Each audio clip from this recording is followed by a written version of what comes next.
morning, good afternoon, good evening, everyone, wherever you're at in the world. Welcome to Last Drafts Baseball's live commentary of the Major League Baseball. And today we are going to be bringing you the Los Angeles Angels and the Seattle Mariners live from Seattle at 12:40 p.m. Pacific time, or 3:40, so about 4 minutes away. First of all, we're going to give you the lineups, the starting lineups for the visitors from Los Angeles. Leading off and playing first base is number 18, Nolan Schanuel. Hitting second and playing third base is number 2, Luis Rengifo. Hitting third and left field is number 3, Taylor Ward. In the cleanup spot doing the designated hitting is number 5, Willie Calhoun. Hitting sixth at second base is number 23, Brandon Drury. Batting next in center field is number 16, Mickey Moniak. Batting seventh and playing at shortstop is number 9, Zach Neto.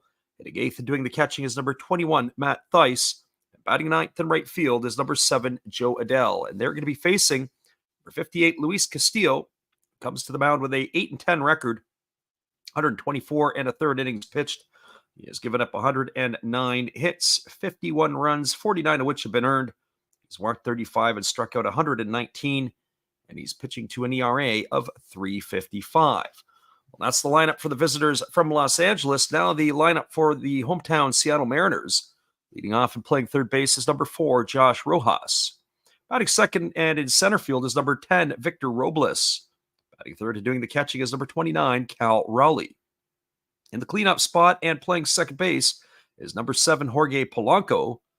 Batting fifth and in right field is number 17, Mitch Haniger. Batting sixth and doing the designated hitting is number 35, Jason Vossler. Batting seventh at first base is number 27, Tyler Locklear. Hitting eighth in left field is number 20, Luke Rowley. Batting ninth, the shortstop, number 25, is Dylan Moore. And they are set to face Griffin Canning, who takes to the hill with a 3-10 record, 105 and two-thirds innings pitched. He's allowed 112 hits, 65 runs, 61 of which have been earned. He has walked 38 and struck out 73. He's got himself a 5.20 ERA. Well, those are your starting lineups. And we're going to be back in just a couple moments with all the action right here on the Last Drafts Baseball YouTube channel. Stick around, everybody. We'll be right back after these.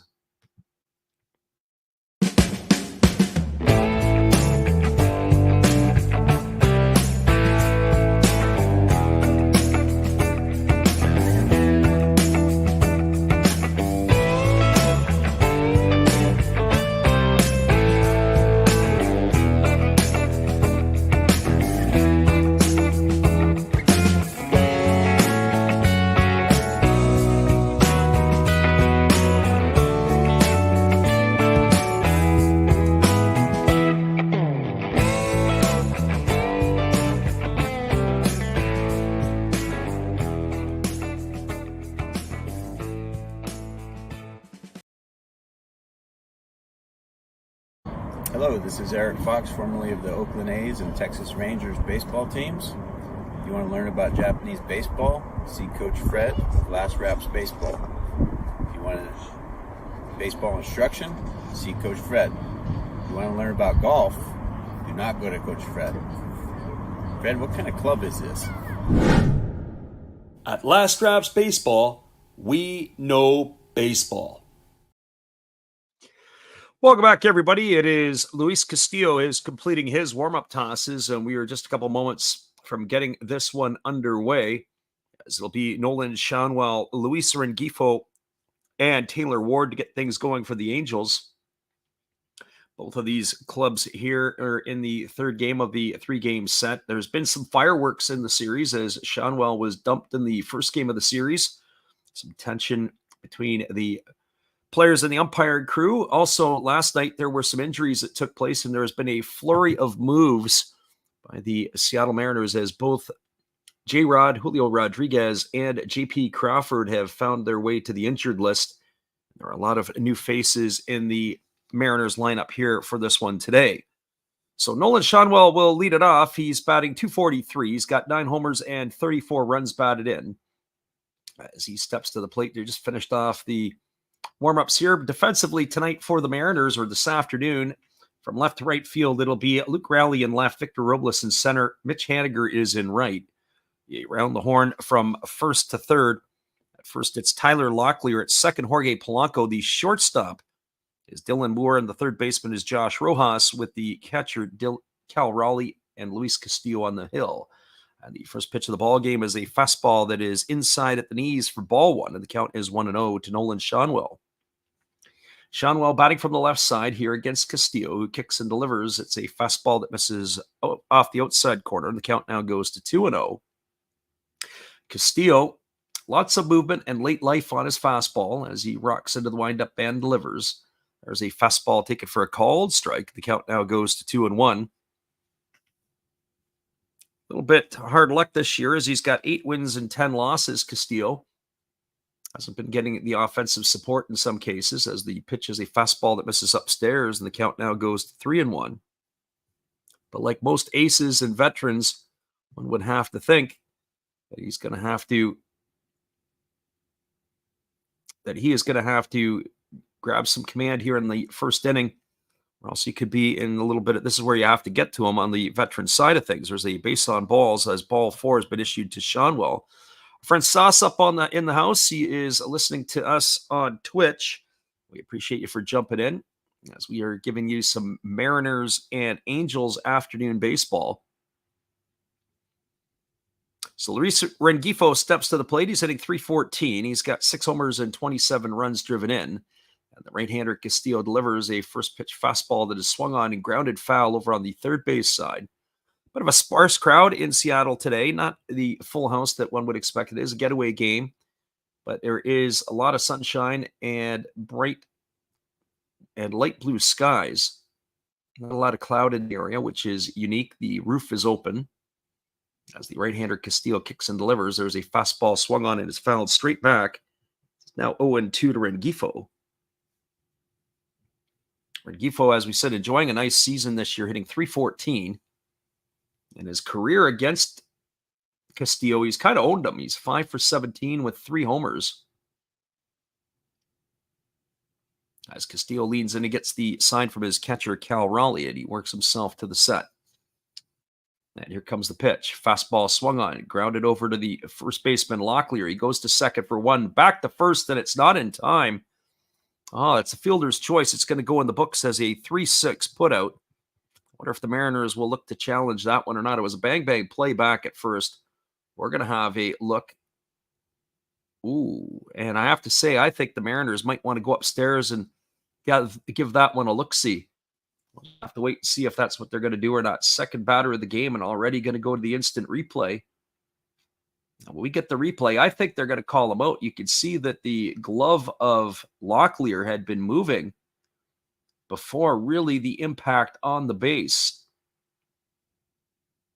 So I'm going to go with the right hand going up. We've been pretty good this year in the NPB when we've been making our picks.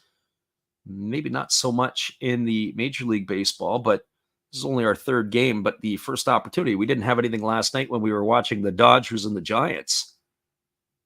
But they are going upstairs on this one, so before I put it in the books as a fielder's choice, this might end up as a 3-6-3 double play. Taking a little longer than I would have thought to react to this one, but we'll see what the umpires have to say when they come back. As the officials here are waiting on the call from New York. And speaking of the officials, the umpires for today's ball game, behind the plate, it is Laz Diaz. At first base, it is Tripp Gibson. Mike Eastabrook is the umpire at second, and Eric Backus is the umpire at third. So waiting from the war room to make the call, and Laz Diaz has ruled that he's safe. So it is going to be a fielder's choice. The Mariners will lose a challenge. So it'll be a 3-6 putout for Schanuel at second base. Rengifo reaching on the fielder's choice. That's going to bring up the left fielder, Taylor Ward. And for Taylor Ward, he's batting .228 on the season. He's got 14 homers to go with 45 runs batted in. And the first pitch from Castillo is swung on and missed, and the count is quickly 0-1. Ward batting from the right side. Nestled in the 3-hole, of course, Mike Trout out for a lengthy period of time. As the pitch is on the way, it is a breaking ball that misses inside, and the count goes even at 1-1. So 1 ball and 1 strike to Ward. as the right-hander Castillo works himself to the set position. Here comes the pitch. That is a changeup that is swung on and missed, and now the count goes to 1-2. I have to say, one thing about Major League Baseball is I was skeptical last year with the pace of play and the pitch clock, but the game has certainly picked up the tempo and the pace. Here comes the pitch. It is a breaking ball swung on and tap foul over on the third base side. And the count is going to remain at 1-2 to Taylor Ward. I've seen a couple games down in Seattle myself, where I went down and saw Milwaukee last year and caught the Braves and the Reds this year, and the tempo and the pace of the game is just so much quicker. And here comes the 1-2 offering. It's a breaking ball that misses down and away, and the count now goes to 2-2 on Ward.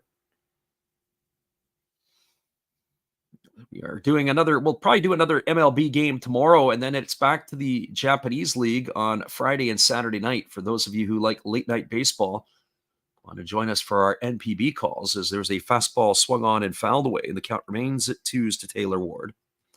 Rengifo was on the move, but he has to return back to first base. Ward is 4 for 11 over his last 4 games. He's been swinging the bat fairly well, and he's in a position where he can produce some runs. So here comes the 2-2 offering from Castillo. It's a breaking ball that is swung on and fouled away, and the battle will continue. This is going to be the 8th pitch of the at-bat coming up to Ward, as he is making the veteran Castillo work. Castillo gets himself a new baseball. He revs it up. He's ready to go back at it. Ward stands really deep in the batter's box against Castillo as they throw over to first base, and diving back in time is Rengifo.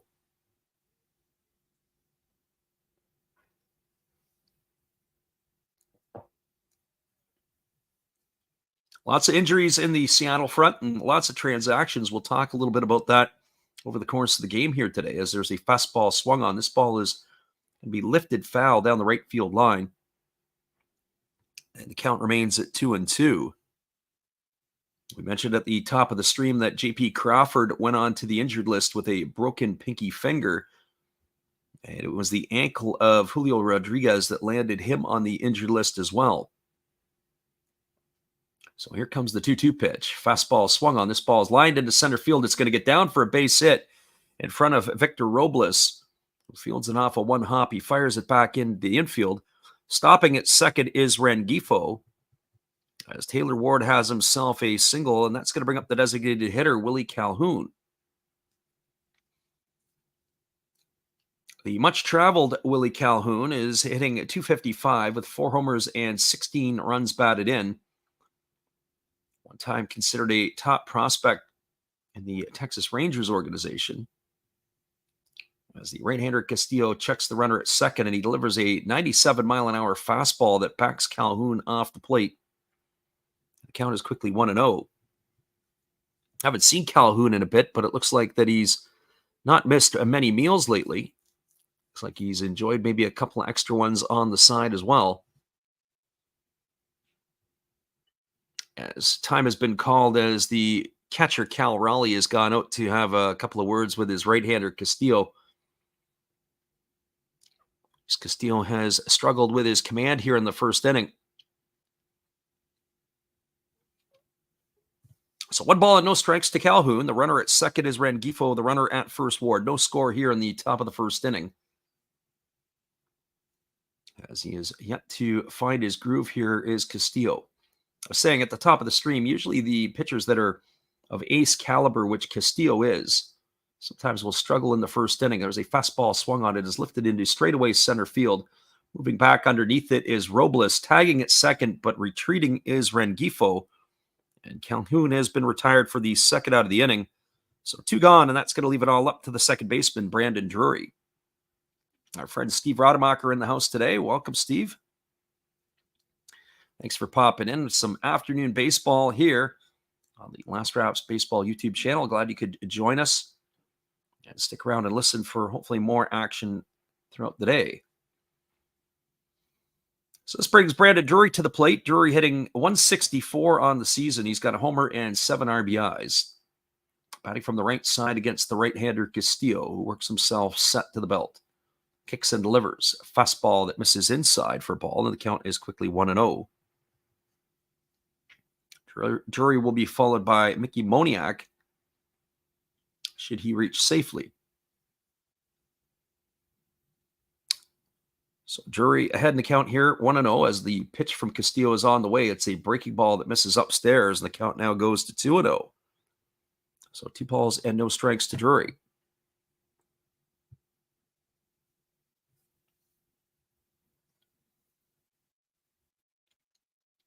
Again, Castillo leans in, and he gets the sign from his catcher, Raleigh, and he goes to work. Breaking ball catches the outside corner, and the count now is 2-1. So 2 balls and 1 strike. We'll post up our schedule for the rest of the week later today. We'll be back on the airwaves again tomorrow, and then we will do, as we said, the game on Friday night North American time, which is the Saturday Japanese game. Fastball that misses outside to Drury. The count's now 3-1, as we will on Saturday, which will be the Sunday Japanese games. Those will go off at 9 o'clock Pacific or midnight Eastern. So if you're up and around, feel free to drop in to join us for NPB baseball. There's a fastball swung on, and this ball is lifted foul down the right field line, and the count now goes full to Drury. So the runners are going to be on the move here with 2 gone. Rengifo, as we said, at second, Ward at first. Drury at the plate here. Base hit here will definitely score 1. Most likely, if it is into the gaps, probably will bring the runner for home from first. But it's all up to Drury here to have to do some damage. Here's the pitch. Fastball swung on and missed. Castillo walked the ladder and blew the high heat by Drury, and he's in the books for out number 3, and that is going to do it here in the top of the first for the Angels. They threaten, but they don't score. There was no runs in the inning, 1 hit, no errors, and 2 runners left aboard. The score as we're through a half inning. It is the Angels nothing, and the Mariners coming to bat. Stick around, everybody. We'll be back with the call in just a few. Appreciate you guys for jumping in here with us on the Last Routes Baseball YouTube channel. While our friend Steve Rademacher is here, well, you know what? We might as well give you a little introduction as to who he is. This is our friend Steve, and we'll be right back after this. This is Steve Rademacher, and I'd like to introduce you to my channel if you haven't seen it before. These are all the things I enjoy: sports, autographs, relics, non-sports Hall of Famers, pseudo-sports, Star Wars. That's my channel name and my name, and I would really appreciate it if you would come check me out and maybe even subscribe if you like it. Thank you for that for now, and back to your ball game.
Welcome back, everybody. It'll be Josh Rojas, Victor Robles, and Cal Raleigh to face Griffin Canning.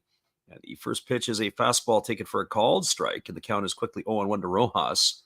Friend Baseball Lover 1984 in the house says, welcome from greetings from a New Jersey emergency room. Hopefully that's nothing too serious for you, as the pitch is a fastball that misses inside, and the count is 1-1.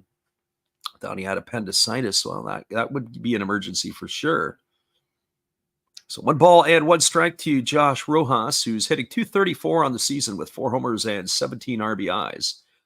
as he swings through a fastball and misses, and the count now goes to 1-2. The last pitch looked like it was more of a two-seamer with a lot of sink. So Rojas here waiting on the offering from Canning. As he rocks into the windup and delivers. Fastball swung on. This ball is lifted into just behind second base into shallow right field. Moving back on it is the second baseman, Brandon Drury, and he makes the catch. And Rojas is in the books for the first out of the inning. So 1 up and 1 away, and that'll bring up the center fielder, Victor Robles. Well, I hope that is nothing too serious there, our friend baseball lover. Appendicitis would not be a good thing, that is for certain. But we're glad you're with us here today to join into some afternoon baseball. Angels and Mariners. Here comes the pitch from Canning. It's a fastball swung on it. It is hammered past the third baseman, past the diving third baseman, Luis Rengifo, into left field. And Robles is aboard with a single. He walked the ladder to tomahawk that one. I have to go back and look at that again. It was a pitch that was up in the zone inside, and it looked like the barrel was above his hands when he made contact. And that was a single past the diving third baseman of Rengifo that allowed Robles to get on with a single here. So he's aboard at first. That's going to bring up the big dumper, Cal Raleigh. And Raleigh batting from the left side here against the right-handed throwing Canning. As the pitch is on the way, it's a fastball swung on and fouled away, and the count is quickly 0-1. Raleigh only hitting .209, but he leads the team in homers with 20, and he's driven in 62. He's a major run producer in the middle part of the order for the Seattle Mariners as they throw over to first base, and diving back in time is the runner Robles. It's been a bit of a breath of fresh air for Victor Robles since joining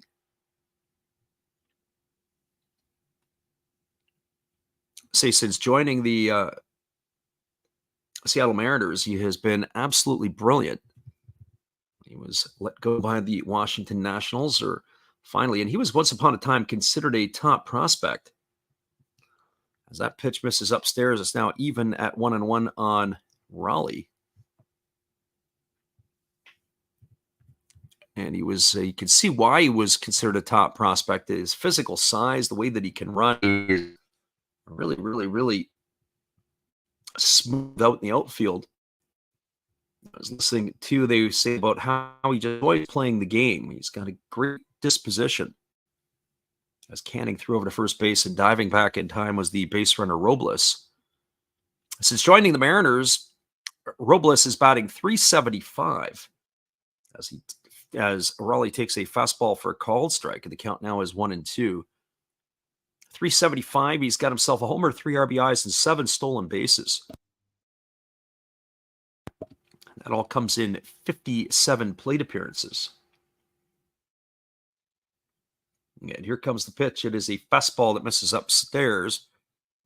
And popping quickly to his feet as if ready to throw was the catcher, Matt Theis. But Robles was going nowhere. So 2 balls and 2 strikes. I would think that he could be on the move here at some point, and this might be a pitch to run on. 2 balls and 2 strikes to Raleigh. As he has asked for time, and he's got to make some adjustments with his helmet.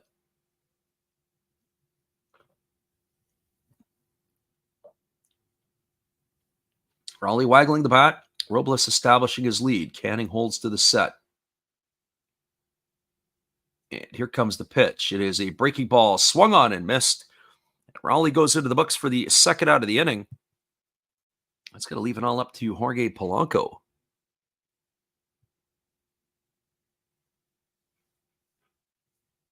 We haven't done the defense for the Angels, but defensively tonight, or this afternoon, the way they shape up from left to right field, Taylor Ward is in left. The center fielder is Mickey Moniak, and in right field, it's Joe Adell. As the first pitch delivered to Polanco is taken for a called strike. Around the horn from first to third, it's Shanwell at first. Drury is at second. Neto is at short, and the third baseman is Rengifo with the battery of Canning and Theis. Here comes the 0-1 pitch. As Canning holds set, now delivers. Breaking ball misses out upstairs, and the count is now 1-1. And Robles has taken second base. And he comes up, and he's up limping a bit. So stolen base, the 8th in a Mariner uniform.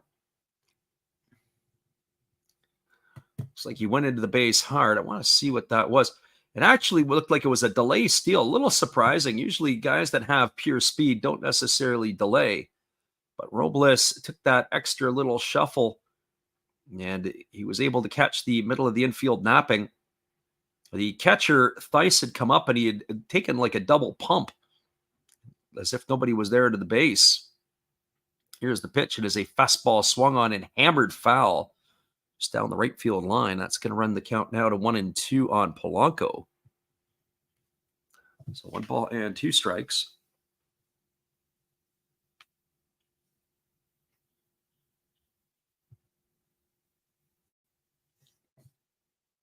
Polanco has really struggled this season in a Mariner uniform, hitting below the Mendoza line. And now they throw down to second base, and the ball squirts away from Neto, but easily there is getting back was Robles.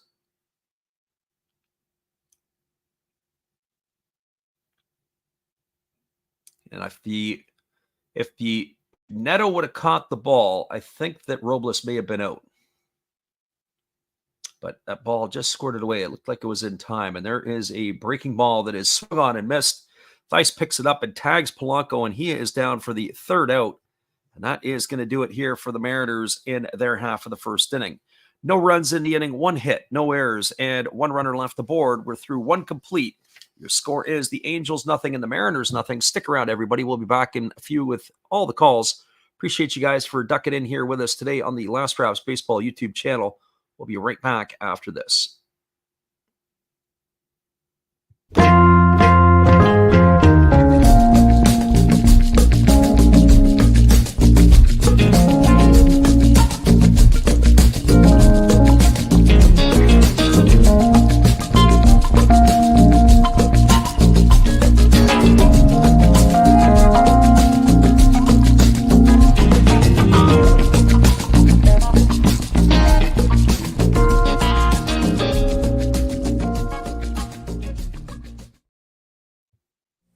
Hello, guys. Thank you for joining Freddie here on his baseball game.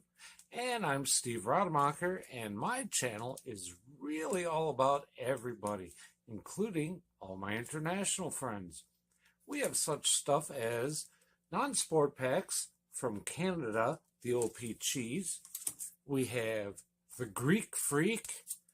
We have money from around the world. We have lira. We have yen. We have francs. We have pounds. We have Deutschmarks. We have all kinds of cool stuff like that. We even have some cooler things like Japanese women wrestlers and OPC baseball cards where I cannot read the back. We even have unopened material like the royal family, I know it's backwards, from London, England. Thank you for watching. Back to Freddie. Appreciate you there, Steve, and the support you give to our channel. And we're back to the live action as Luis Castillo has delivered a first pitch strike to Mickey Moniak. Count is quickly 0-1. There's a fastball swung on, and it is grounded up the middle past the glove of the shortstop, Dylan Moore. And Moniak is aboard with a leadoff single here in the 2nd inning. So he is aboard at first, and that is going to bring up the shortstop, Zach Neto. And for Neto, he's batting .257 on the season. He's got himself 13 homers and 45 runs driven in. There's a pretty good chance he'll be a 2020 player this year if he can stay healthy the rest of the way. He's not that far removed from being a top pick of the Los Angeles Angels as he takes a first pitch for a called strike, and the count is quickly 0-1. So no balls and 1 strike to the right-handed hitting shortstop. And the pitch is a fastball that catches the outside corner and taken for a called strike. And the count now goes to 0-2. He was a first-round pick, 13th overall in the 2022 Major League Baseball draft out of Campbell University. And there have been some top picks that have made it fast-tracked right to the big leagues. Neto, of course, made his big league debut last year, 1 year removed from being the first-round pick. It seems to be the philosophy of the Angels these days, as there's a fastball that misses down. Lots of college players drafted in hopes that they can get to the big leagues a little bit quicker than most. 23-year-old enjoying himself his first full campaign in the big leagues. Fastball misses inside, and the count now goes to 2-2.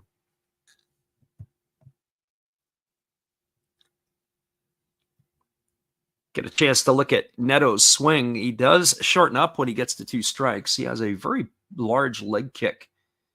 Usually when he gets to 2 strikes, he removes the leg kick. It's just more of a pick me up and put me down with a little step. So 2 balls and 2 strikes it is to Neto.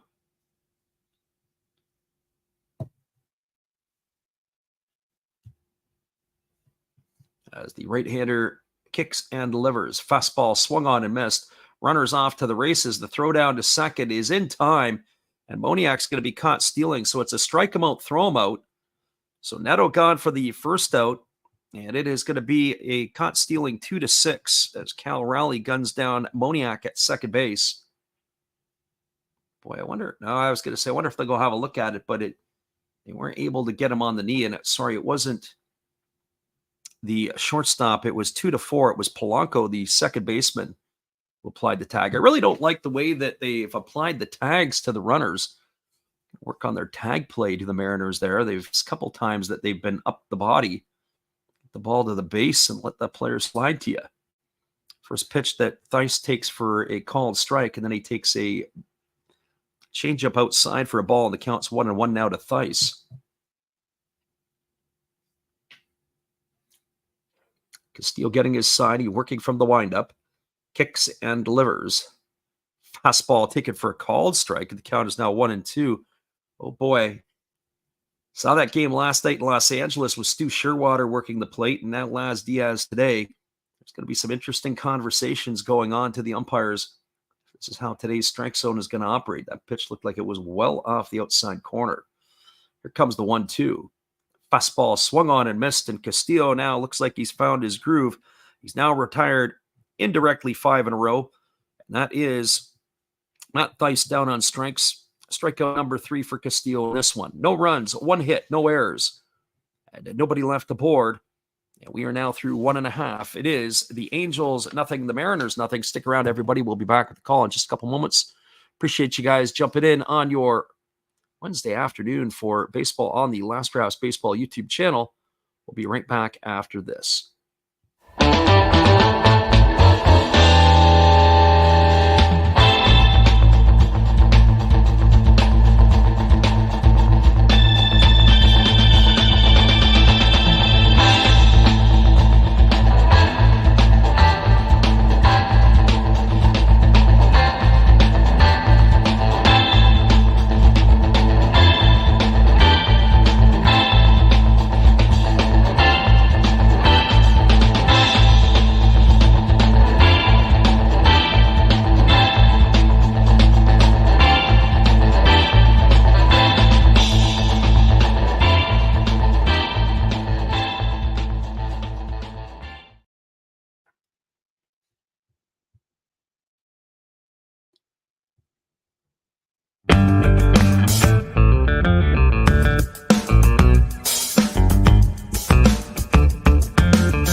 Welcome back, everybody. It is going to be the 5, 6, and 7 hitters to come to bat for the Mariners. That means Haniger, Vossler, and Tyler Locklear to face the right-hander Griffin Canning, who was pretty effective with only 14 pitches in his first inning of work. Bright, sunny skies in Seattle. Lots of blue skies, not much cloud right now, as the roof is open. A beautiful day for a ball game in the Pacific Northwest. Here comes the first pitch. It is a breaking ball that misses up and in to Haniger for ball 1. Haniger on the season hitting 206. He's got 8 homers to go with 34 runs batted in. As the right-hander Canning rocks into the windup and delivers. Fastball that just misses down for a ball, and the count now goes to 2-0. As I said before, this could be one of those ball games where it's going to be very interesting to see how it is called. Laz Diaz, of course, the home plate umpire. I wanted to go look at the umpire report card last night, as that fastball is taken for a called strike. The count is 2-1 on Stu Sherwater. I haven't done that yet, but I wanted to see what his percentage was. As there is a fastball that misses down. It's called umpirescorecards.com. If you've never checked it out, it's an interesting piece, and it kind of gives you the reports on what was missed and what wasn't, and so on and so forth. And it tells you what the game was, most recent games. As it's the 3-1 pitch on the way, and Haniger swings and lifts this one into deep right center field. This ball could be trouble. And looking up, and it is going to be gone. A home run as Haniger drives it into the opposite field gap over the right center field fence to open the scoring here for the Mariners in the second inning. Well, I'll tell you, if, as I was saying before, some of the pitches here, eventually you're going to have to start laying it in, and big league hitters are not going to make mistakes. A solo shot to start the second. It is now 1-0 for the Mariners. I'll try to get you the updates on some of that stuff. We'll be looking at the most recent games. And they kind of give you a report card on the umpire and so on and so forth. There's a first pitch fastball delivered to Jason Vossler that he swings at and fouls that one away. On the first base side, the count is quickly 0-1.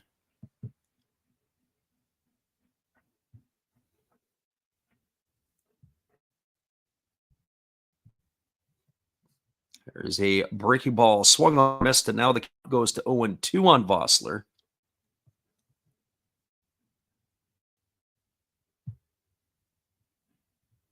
So no balls and 2 strikes to Vossler. He's batting from the left side here. As the right-hander delivers a fastball that misses just up and in. Count now goes to 1-2. Well, they rated Stu Sherwater at 89% for overall consistency, 92% for overall accuracy. And last night's game, as that breaking ball is swung on and tap foul right at home plate, the count remains at 1-2. Often curious what that would mean. And then they said his missed calls. I had him for about, I think it was 6 for the Dodgers last night and a couple for the Giants. So that fastball is swung on and fouled away. But then again, you have a couple of things. I'm not just looking at the K zone. I'm looking at the pitches in other spots. Well, it looked like that in the estimated, they show that he missed quite a few pitches, actually. I'm just trying to look to see what that is. And then they say the true zone and the estimated ump zone. As there is a pitch that is missed down to Vossler, and the count goes to 2-2. 5 of 149 called balls were true strikes. And 11 of 54 called strikes were true balls. That's how they approach that. So there's a pitch that is down, and it is in the dirt, and it gets away. They say that Vossler didn't swing. He's off to the races. But the first base umpire has come in, and he has called time. I don't know if he's called interference or what he's called. We're going to have to wait and see here. But we've got Griffin Canning is up in arms. Trip Gibson is the first base umpire. And so he's conferring with Laz Diaz. The other umpires are coming in here to have a full-on conference. Ron Washington is out of the dugout. He wants an explanation of what is happening, and we'll have to wait on that for sure. So Gibson has seen something here. So it was kind of strange. It was a check swing, or it looked like a check swing by the batter, Vossler. But they appealed down to third base to see if he went. The third base umpire said, yes, he did. Griffin Canning had come to field the ball That must be what it is. Gibson must be pointing that that's obstruction.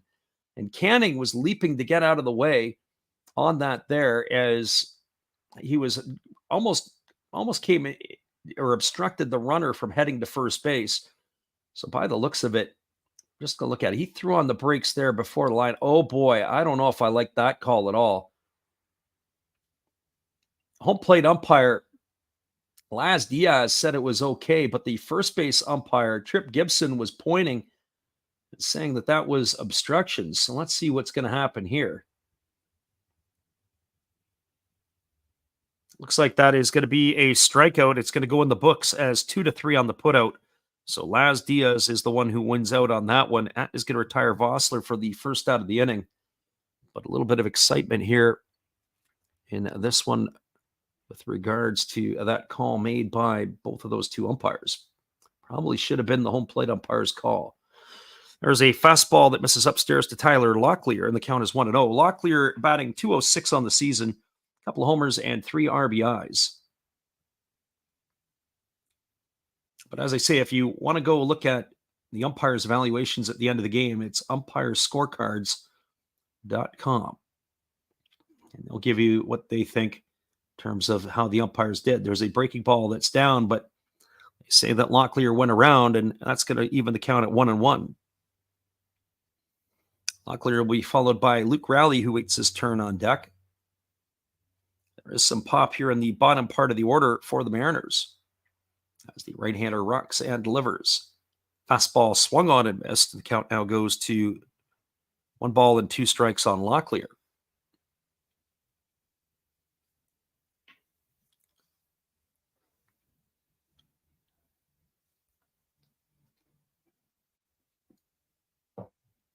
Canning ready to go back to work. Rocks into the windup and delivers. There's a breaking ball down in the dirt. The count now runs even to 2s. As we mentioned at the top of the stream, a flurry of transactions today for the Seattle Mariners.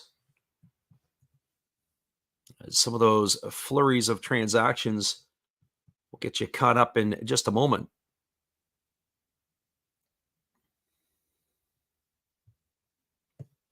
As there is a breaking that is swung on, missed, and that's going to retire Locklear for the second out of the inning.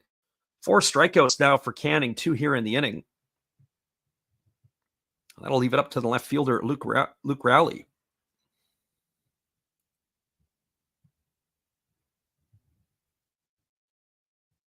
As we mentioned about the flurry of transactions that took place, as there's a breaking ball taken for a called strike, and the count is quickly 0-1.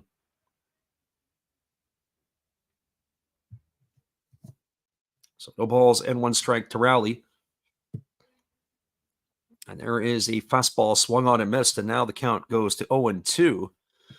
So Julio was placed on the 10-day injured list with an ankle sprain. They have designated Ty France for assignment.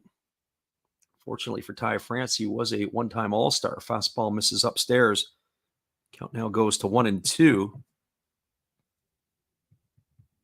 J.P. Crawford, they said with a right hand fracture, but I understand it was his pinky finger that was fractured in that event, as that fastball misses upstairs to Rowley, and the count now goes even to 2-2.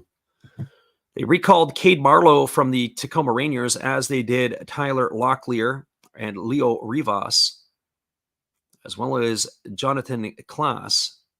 As there is a breaking ball swung on. This ball is lifted into shallow left field, moving over and making the catch after calling off Luis Rengifo, the third baseman, was the left fielder Taylor Ward. Long way to come for Ward, but he is able to make the grab, and that is going to do it here in inning number 2. Well, an entertaining inning number 2. A leadoff home run by Mitch Haniger and a couple of interesting calls. 1 run, 1 hit, no errors, and nobody left the board. We're now through 2 complete. It is the Mariners 1, the Angels nothing. Stick around, everybody. We'll be back with all the action in just a few. Appreciate you for jumping in here with us today on the Last Drafts Baseball YouTube channel. Here's our friend Steve again. Hang tight. We'll be right back. Oh, hello. Oh, hey. Yep. I'm just sitting here listening to Freddie call another game here on YouTube. Oh, yeah, going really good. He's calling a great game, really exciting, lots of stuff going on. You're lucky it's commercial break right now. I got a second. Oh, yeah, of course I'm having a cold one. Oh, yeah, got plenty of videos coming up this week. You should stop in, check them out, leave a like, tell other people. But, Freddie's coming back. I got to go catch the game. I will check in with you later. You have a good night, buddy. Bye.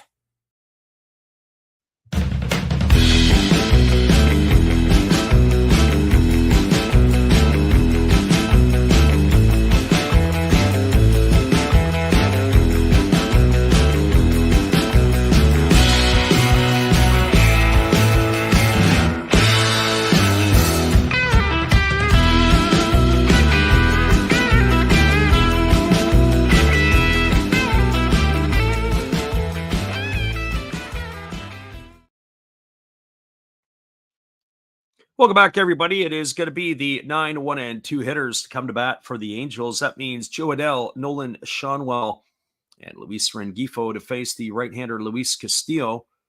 Castillo, 36 pitches through his first 2 innings. Work really settled down in the last half inning.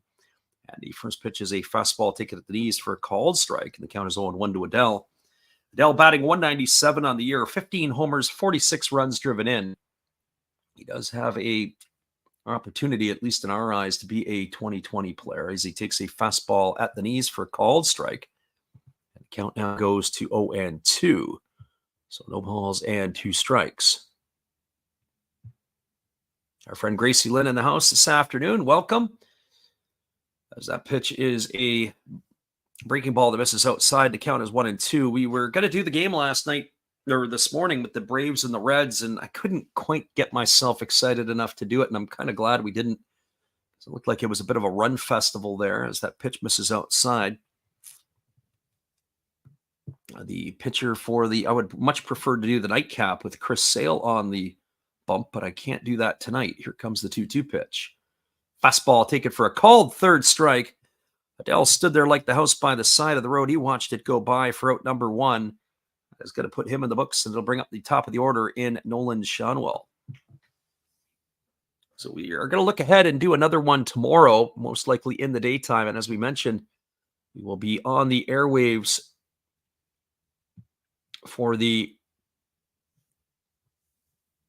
and might even do the Tigers and the Guardians tomorrow morning. As that fastball misses outside, the count is quickly 1-0 to Schanuel. That is on the docket. If we do that, we might even squeeze another one in later tomorrow night. Possibly even the Braves and the Mets might be something that we could get excited about. Luis Severino on the mound for the Mets tomorrow, but the old-fashioned to be determined for the Atlanta Ball Club. A pitch to Schanuel missed outside, and the count is 2-0. And then the 2-0 pitch missed upstairs. The count is now 3-0. So Schanuel, who walked his first time up, is looking for another walk here. So 3 balls and no strikes it is as the right-hander delivers. Fastball taken for a called strike, and the count now goes to 3-1 on Schanuel. Gracie Lynn said, yeah, we didn't miss much. It was 9-4 and not good baseball. Bad pitching and good hitting. Or was it bad pitching makes good hitting? There's a ground ball hit to the right side of the infield, and it's going to go off the glove of the diving first baseman Locklear. It trickles to Polanco, but the pitcher Castillo is not going to be over there in time. That will definitely go as a base hit. So Nolan Schanuel aboard with a 1-out single. That's going to bring up the third baseman, Luis Rengifo.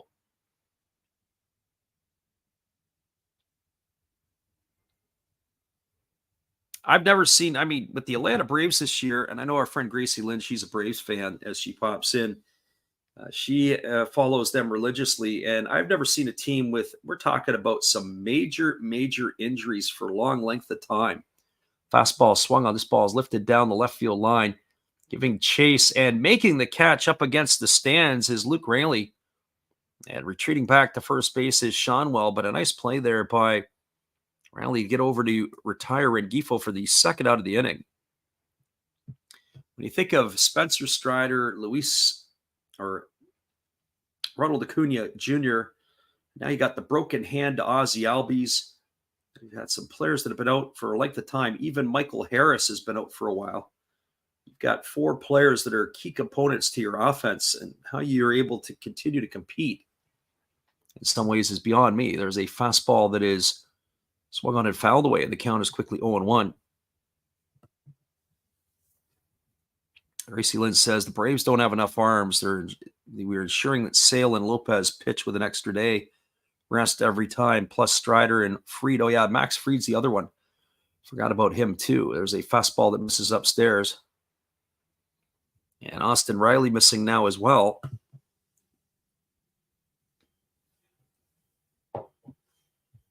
Just too many holes to fill when you have that many players out. So 1 ball and 1 strike. Here's the pitch.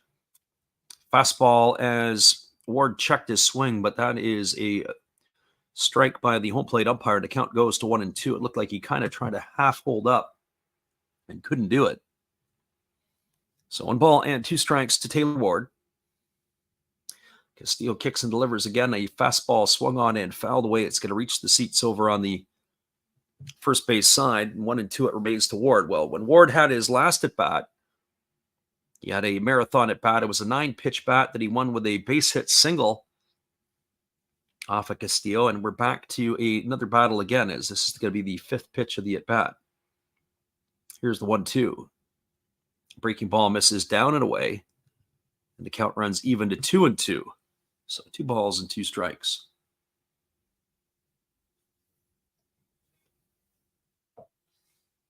Our friend Gracie Lynn, who is down in Costa Rica, making that her home away from home. There's a breaking ball that gets away from the catcher, Raleigh. It goes all the way to the backstop.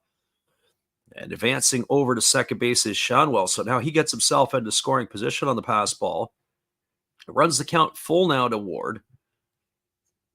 So 3 balls and 2 strikes, with Willie Calhoun awaiting his turn on deck. I have to say, I was a little surprised when we saw Calhoun the first time, just how much weight hit looks like he has gained. There's a fastball that misses way outside, and Ward is going to be aboard again, this time with a base on balls. And that'll bring up the DH, Willie Calhoun.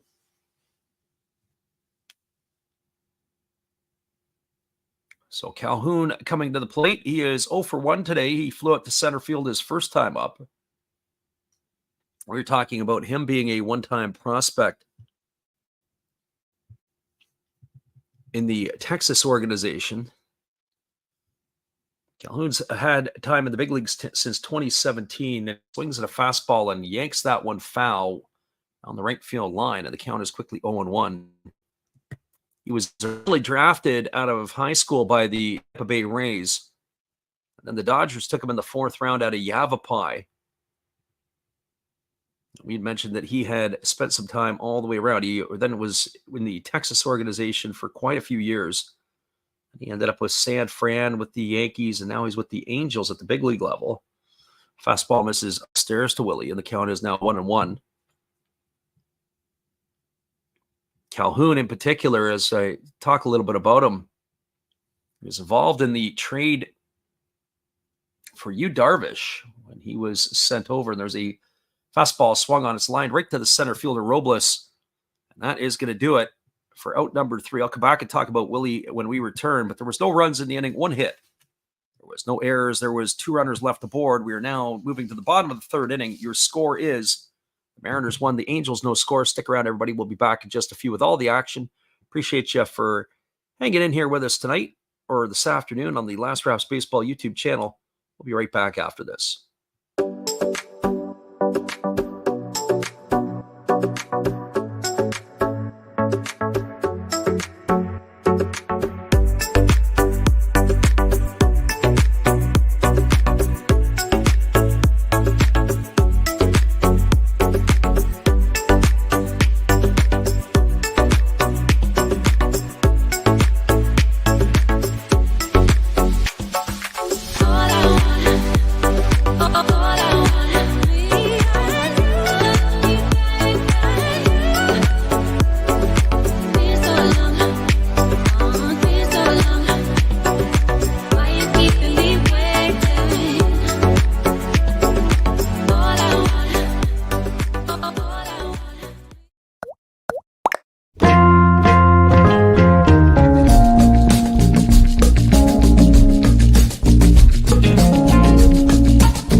Welcome back, everybody. It is going to be Dylan Moore, Josh Rojas, and Victor Robles to come to bat.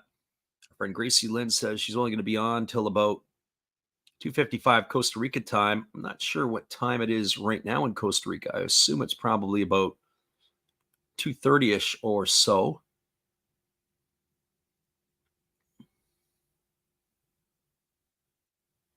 "13 miles away." Yeah, the way that the roads are and the way things drive, it's going to take you a while. And it's certainly not a local spot when you have to drive in Costa Rica with the roads. There's a breaking ball taken for a called strike, and the count is 0-1 to Dylan Moore. Moore on the season hitting .206, 8 homers and 28 runs driven in. Coming from the right side here against the right-hander Canning, who delivers a fastball that swung on and fouled straight back, and now the count goes to 0-2. It's been about 21 years since I've been in Costa Rica, and I can't say enough good things about it. Fantastic place to visit. Great place to experience. Get a chance, go there again. There's a fastball swung on his line right to the glove of the shortstop, Neto, and that is going to retire Dylan Moore. So he is gone on the line drive to short. He's out. He hit that ball right on the screws, but right to the glove of the shortstop, Neto, for out number 1. Gracie Lynn says, I can't believe how bad the American League West is. Yeah, certainly not that. You knew the Angels weren't going to be good, and you knew that Oakland was not going to be good, but you didn't expect the reigning World Series champion Texas Rangers to be potential sellers at the deadline. Not to mention that the Mariners have struggled. Their offense has been absolutely tragic at times. As Rojas takes that pitch down, it's 1 ball and 1 strike to Rojas. On top of that, not only have they been tragic, the Houston Astros, who finally started to play better baseball as that pitch misses down for a ball, and the count is 2-1. Dana Brown, their general manager, has said publicly that he is going to go out and get himself some pitching, but I also think they need to get themselves a bat. Here comes the 2-1 pitch. Fastball swung on and missed. The count now goes to 2-2. It looked like a two-seamer or a bit of a sinker, that last one from the right-hander Canning. So 2 balls and 2 strikes. Rojas waggling the bat, waiting on the offering here from the right-hander. As he gets his sign and he rocks into the delivery. He kicks and fires. Fastball that just misses up and away, and the count now goes to 3-2 on Rojas.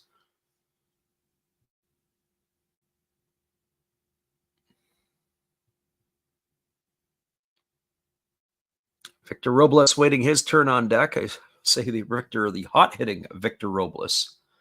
As the right-hander delivers, it is a breaking ball down. They appeal to the third base umpire, but they say that Rojas didn't go, so he's got himself a 1-out walk here. And he's going to bring Robles to the plate, who singled and stole the bases last time up. Well, since coming to Seattle, he has been drinking the fountain of youth. The change of scenery has done Robles good.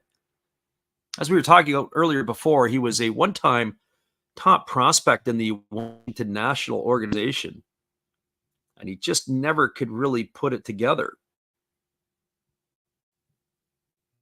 You think about him as where he was basically a career .236 hitter with the Nationals over 8 seasons. It seems like he's been there forever. He broke into the big leagues as a 20-year-old. Up and down, he was finished 6th in Rookie of the Year balloting in 2019. And he's never produced anything really since. There's a fastball taken for a called strike, and the count is quickly 0-1. He's pulled his average up to .297 on the season. He stole 28 bases back in 2019, and he's not been really close since. As they throw him to first base, and diving back in time is Rojas.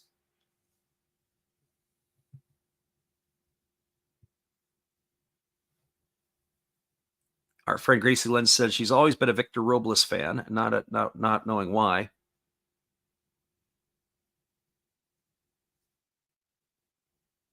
Friend Gracie Lynn says all this talk about pitching, the Tigers are going to sell. I think the Tigers are going to sell. As that breaking ball is taken for a strike, and the count now goes to 1-2 on Robles. I think if the package knocks the socks off, I saw a couple of offers or a couple potential trade offers on through the MLB network from the Orioles. As the 1-2 pitch is on the way, and it is a fastball swung on, and this ball is popped up over on the right side. It's in shallow right field. Moving back on it is Brandon Drury. He's there to make the catch. It's going to retire Robles for the second out of the inning. It's going to bring up the catcher, Cal Raleigh.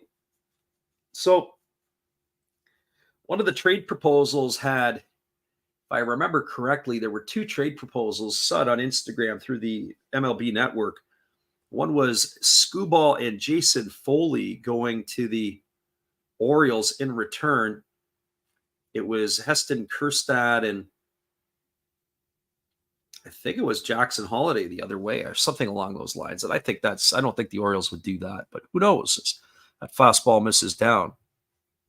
And then there was another trade. It was a 3-for-1 offer that included the catcher Basillo and I think Mountcastle and one other, including a player off the active roster.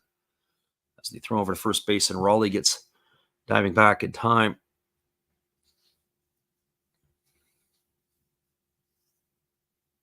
Gracie Lynn says Tigers are turning it around. Well, their bullpen kind of stinks and their offense is not very good. They can't hit. And so I think that's the biggest piece right there is there's a fastball taken by Raleigh inside. They throw down to first, but getting back in time is the runner Rojas. So 2 balls and no strikes. They're actually talking about a second rebuild because I don't know if they're going to offer anything long-term to Riley Green. Your 2 all-stars. There is a changeup that swung on and missed, and the count now goes to 2-1 on Raleigh. So that's kind of the big thing right now in Detroit. They've been talking about what they're doing or what they're not doing.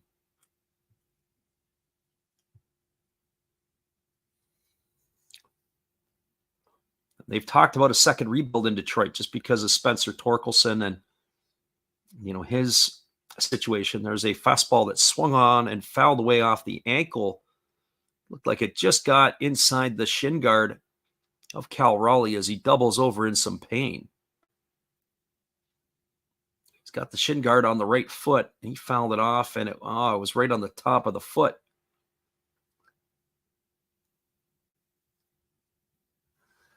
Yeah, I don't think the Tigers, and on top of it, outside of Jackson Jobe, Max Clark, and McGonigal, who they drafted last year, and I'm not talking about this year's draft class, they're pretty much their minor league system is empty in Detroit.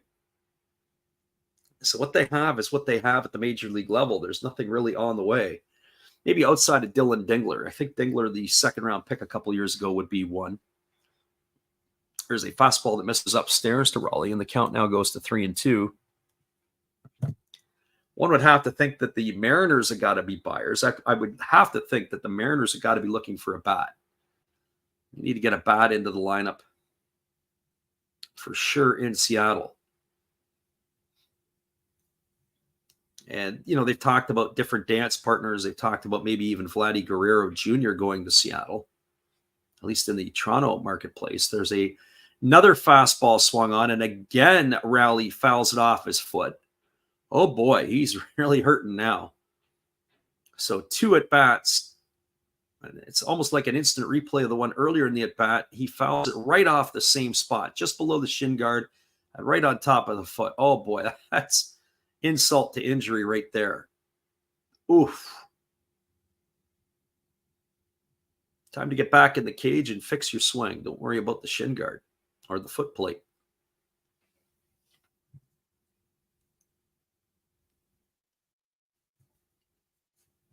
So Raleigh's going to get a little extra time here to be able to walk this off. Scott Service and the trainer came out to check on their number 1 catcher. Oh boy. Our friend Gracie Lynn says, correct me if I'm wrong, but the Tigers farm system is collectively above 500. That doesn't mean so much. I mean, I've been watching the rookie ball down in the league that they're in against the Phillies and the Yankees. Tigers, Phillies, Yankees, Blue Jays. And the Blue Jays are absolutely atrocious. Their win-loss record in that league, they're like 12-35 or 43 or something like that. And there's a fastball taken for a called third strike. And Rowley is down on strikes. He's gone for the third out of the inning, and that will do it here. No runs in the inning. There was a hit. There was no errors, and there was nobody left to board, or check that, one runner left the board. We are now through 3 complete, 1/3 of the way in the books. It is the Mariners 1 and the Angels no score. Stick around, everybody. The top of the 4th is just around the corner. Appreciate you guys for hanging with us here this afternoon on the Last Rouse Baseball YouTube channel. We'll be right back after this. From our friend, Steve Rademacher. Thank you, Freddie. Appreciate your support and everybody out there.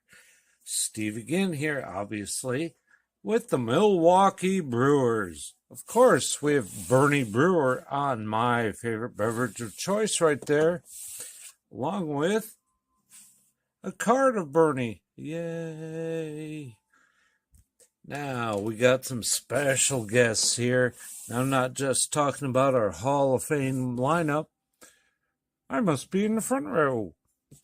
Hey, come on there, Robin. I got 3,000 hits. What do you have?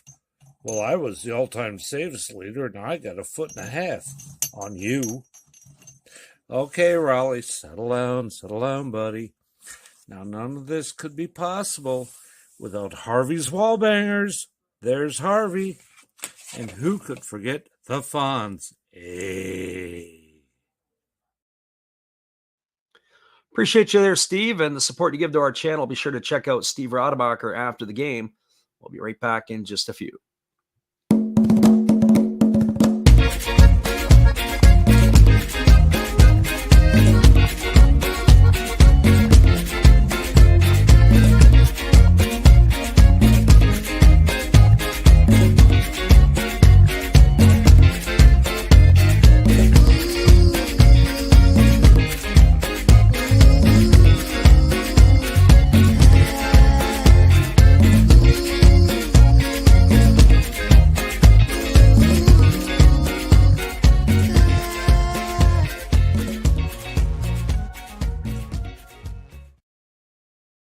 Welcome back, everybody. It's going to be Brandon Drury, Mickey Moniak, and Zach Neto to face Luis Castillo here to begin inning number 4. And the first pitch fastball delivered to Drury is taken for a called strike. The count is 0-1. So no balls and 1 strike. Drury 0 for 1 today as he struck out his first at bat. Swings at a fastball down and in, and the count now goes to 0-2. Oh boy, that was nasty. It looked like it was pure good old-fashioned wiffle ball coming out of the hand of Castillo. The ball had so much arm side run. It wasn't even close, and Drury looked sick on that. There's a fastball swung on, and it's grounded past the glove of the shortstop. Let's check that. The second baseman, Jorge Polanco, into the way they had the shift on. I thought it was the shortstop that was over there, but Drury spanked it by the glove of the second baseman, who was almost standing right over the bag at second base. Drury is aboard with a single. That actually will drive you crackers. You get 2 strikes on the hitter, and then you just leave a pitch up that's just too good. He gets himself a leadoff single, does Drury, and that's going to bring up the center fielder, Mickey Moniak. First pitch to Moniak's a fastball that misses down for a ball, and the count is 1-0. Moniak today 1 for 1. He was also caught stealing in that last plate appearance, or when he had reached base. And the 1-0 on the way. It's a fastball that misses outside. It's now 2-0 to Moniak. Moniak has raised his season average to 210. He has himself a half dozen homers and 30 runs batted in. The former Philly top pick. Pitch on the way, fastball swung on, lifted into deep left field, and Rowley is battling the wind, and he's able to make the catch. At the edge of the warning track, he fires it back in, but boy, that was adventuresome. 1 gone here, and that'll bring up the shortstop, Zach Neto. Friend Gracie Lynn says, how do you watch rookie ball? I actually don't watch it. The only low A to high to AAA is what you can get. Can't get the complex league or Dominican. I usually get some video highlights sent to me as one of our customers' kids is playing there. So there's a breaking ball that misses outside. The appeal over to the first base umpire, but they say Neto went around. It's going to be a strike in the books. So 1 strike to Zach Neto. As the pitch is on the way, it's a fastball swung on. It is lifted down the right field line. Giving chase is the first baseman Locklear, but it's going to just reach into the seats over the fence. It's going to be 2 strikes here on Neto.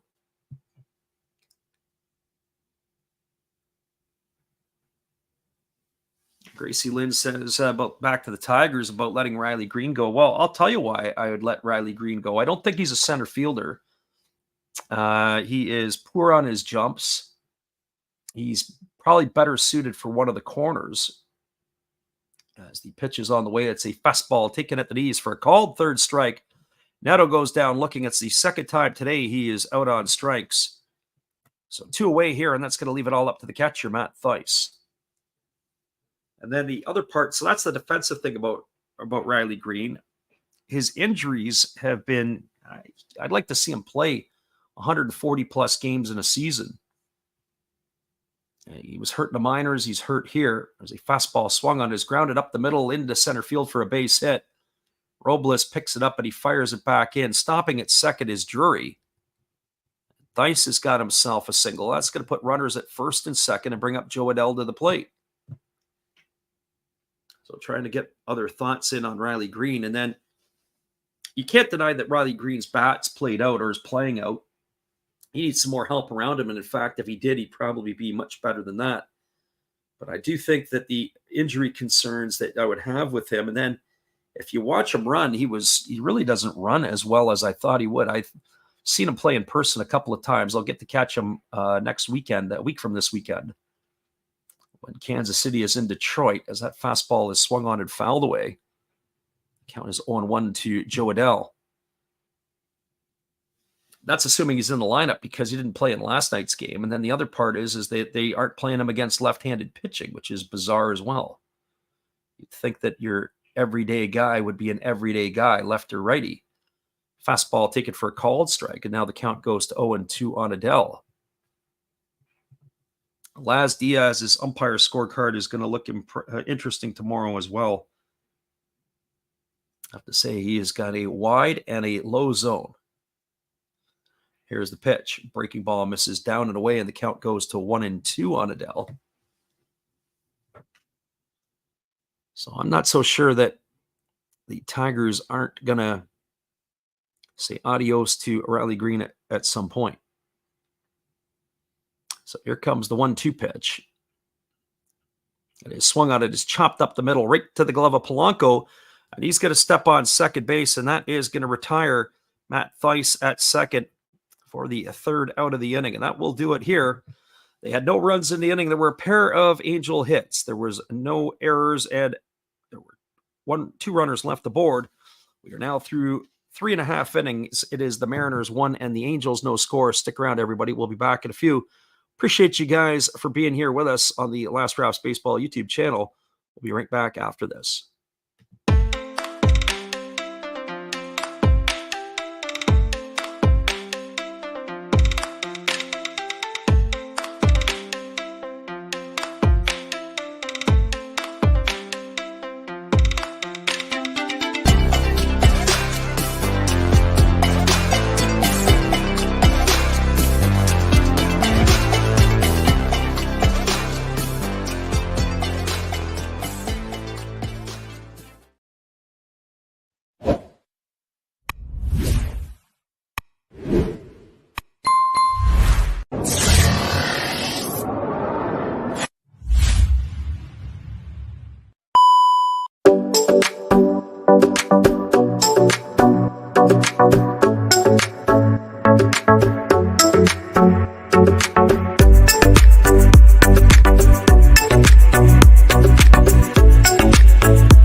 Welcome back, everybody. It is going to be the bottom of the fourth inning, and coming to bat for the Mariners will be the heart of the batting order, Jorge Polanco, Mitch Haniger, and Jason Vossler to face the right-hander Griffin Canning. Has been pretty steady through his 3 innings of work. The only blemish is the home run by Mitch Haniger. That is the difference in the score in this one. And the first pitch is a fastball that misses upstairs for a ball, and the count is 1-0. Gracie Lynn says it's unfortunate that the fans of some teams deserve better, and they really do, as that pitch is a two-seamer that misses down, and the count now goes to 2-0 on Polanco. Some teams do definitely deserve more than what they have. It's very interesting to see how teams like the Tigers operate, and there are other teams that are out there as well, especially right now.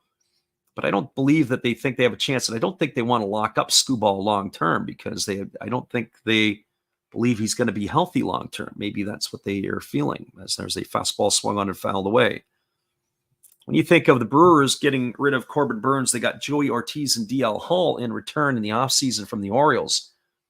I'm not convinced that the Hall is going to be huge for Skubal. There's a fastball swung on. It's grounded down the first baseline, and it's going to get past the glove of the first baseman, Shonwell, and cruising into second with a double is going to be Polanco. So a leadoff double here for the Mariners in the fourth inning, and that's going to bring up the right fielder, Mitch Haniger. Look at certain teams, and I just say I don't believe that the haul that you're going to get is going to be great. When you think of the haul that the Tigers got for Justin Verlander, the last man standing has been Daz Cameron. Franklin Perez, prospect out of the Houston organization, couldn't lift his arm. You got the other prospect that they had in the deal was Daz Cameron, and he's bounced around. He was with Baltimore and now Oakland. At least he's in the big league level. Then Jake Rogers has basically been the trade. Rogers for Hall of Famer. I'm not sure that that's worth it. Of course, that was the previous regime. And so now the current regime, let's see what they're going to be able to negotiate and make a deal with. There's a fastball taken for a called strike, and the count's 0-1 to Haniger.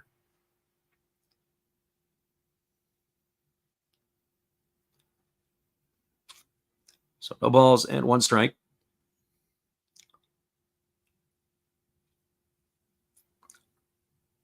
And the pitch on the way, it's a fastball that misses down, and the count is 1-1. Sometimes I got to wait to see if Laz Diaz is going to give the call or not. That pitch is clearly down, but the way Laz has been calling balls and strikes today, you got to hang in there. So 1-1 here to Haniger. And the pitch is on the way. It's a fastball that misses down, and the count now goes to 2-1.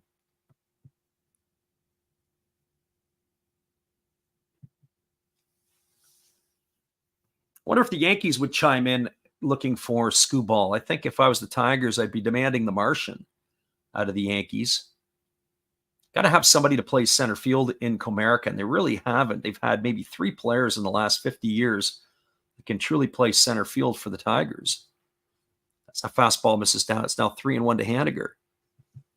I think a Ron LaFleur, I think a Chet Lemon, and you could argue Curtis Granderson in his early years were the 3 best center fielders the Tigers have had in the last 50 years.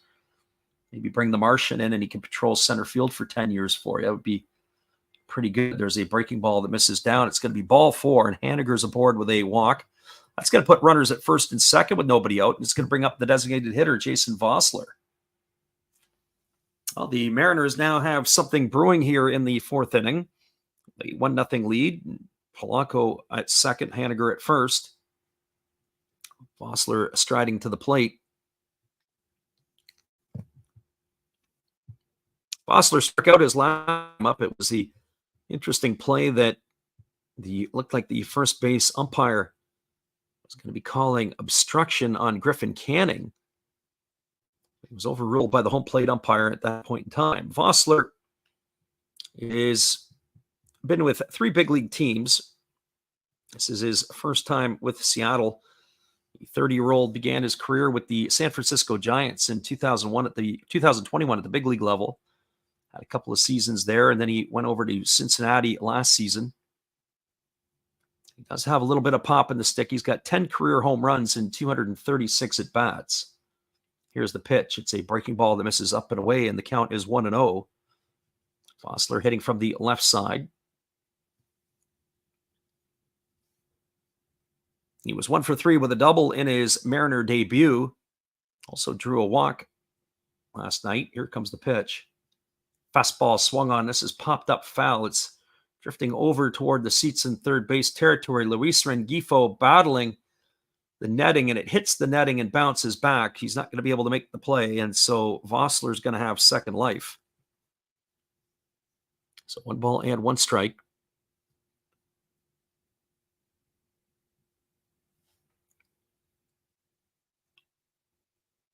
The other thing is, too, is that the Tigers also have 2 more years of team control on Skubal. I think of when they had Matt Manning a couple of years ago and they weren't able to make the deal for Manning.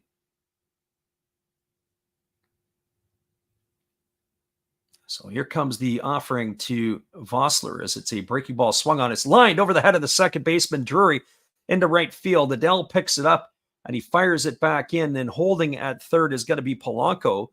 So Vossler hits a line drive over the head of the second baseman. Stopping at second, Haniger. Stopping at third is Polanco. And the Mariners now have the bases loaded with nobody out. And it's Tyler Locklear coming to the plate.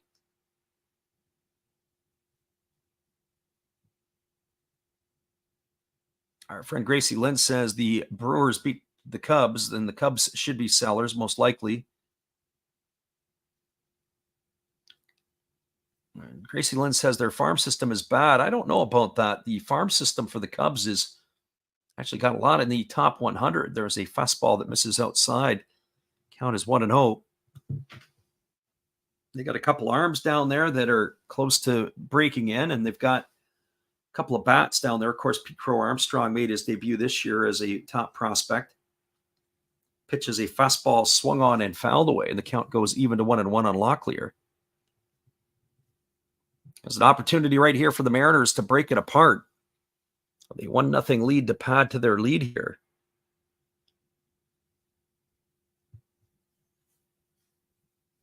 Here comes the 1-1 pitch. Canning delivers. Fastball misses upstairs. The count now goes to 2-1.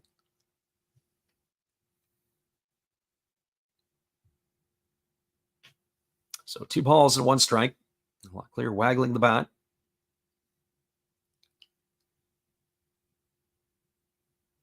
As the right-hander holds to the set. Here's the pitch.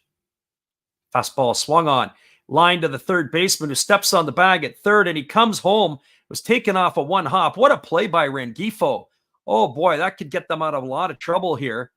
So the ball was hit right on the screws by Locklear. 1 hop shot. Rengifo fields it, steps on the bag at third, and fires home to retire Jorge Polanco. We'll get a look at that on the replay again. 1 hop shot, moving to his backhand side, takes him right to the bag as Rengifo steps up, throws a strike right to the catcher Theis. Oh boy, that could really help them get out of a lot of trouble. That's going to be the old-fashioned double play of 5-2. Polanco out at the plate for the second out. So that keeps runners at first and second. That's going to bring up the left fielder Luke Rowley to the plate. Talk about some much-needed defense at the right time. So Rowley here waiting on the offering now from Canning. Here's the pitch. It is a breaking ball swung on and tap foul over on the first base side. The count is 0-1.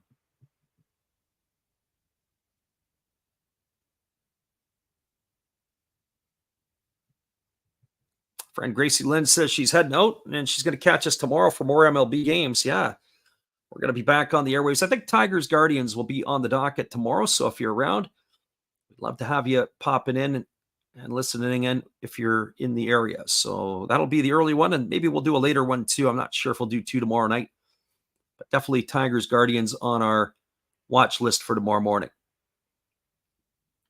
So Rowley had fouled that one away. It's 0-2 here to Rowley, but the runners at first and second. And here's the pitch. It is a fastball swung on and tapped softly foul just by the first base coach's box. The count remains at 0-2. So no balls and 2 strikes.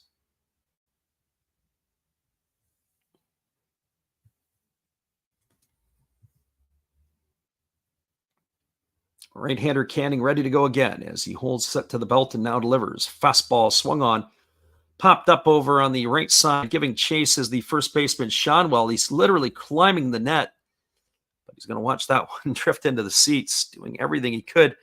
I know when Rengifo went over to the third base side a couple moments ago, it was off the netting and almost deflected and hit him.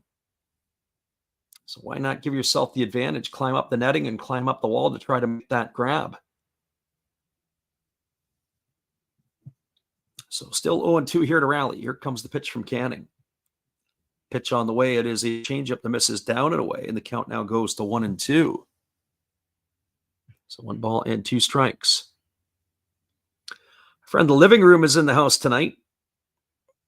And we welcome you to the house, Marv Albert. Or Elvis. And there you go. Here comes the pitch. It is a breaking ball that misses down. And the count now goes to 2-2 on Rally. So what happened to our friend Marv Albert today?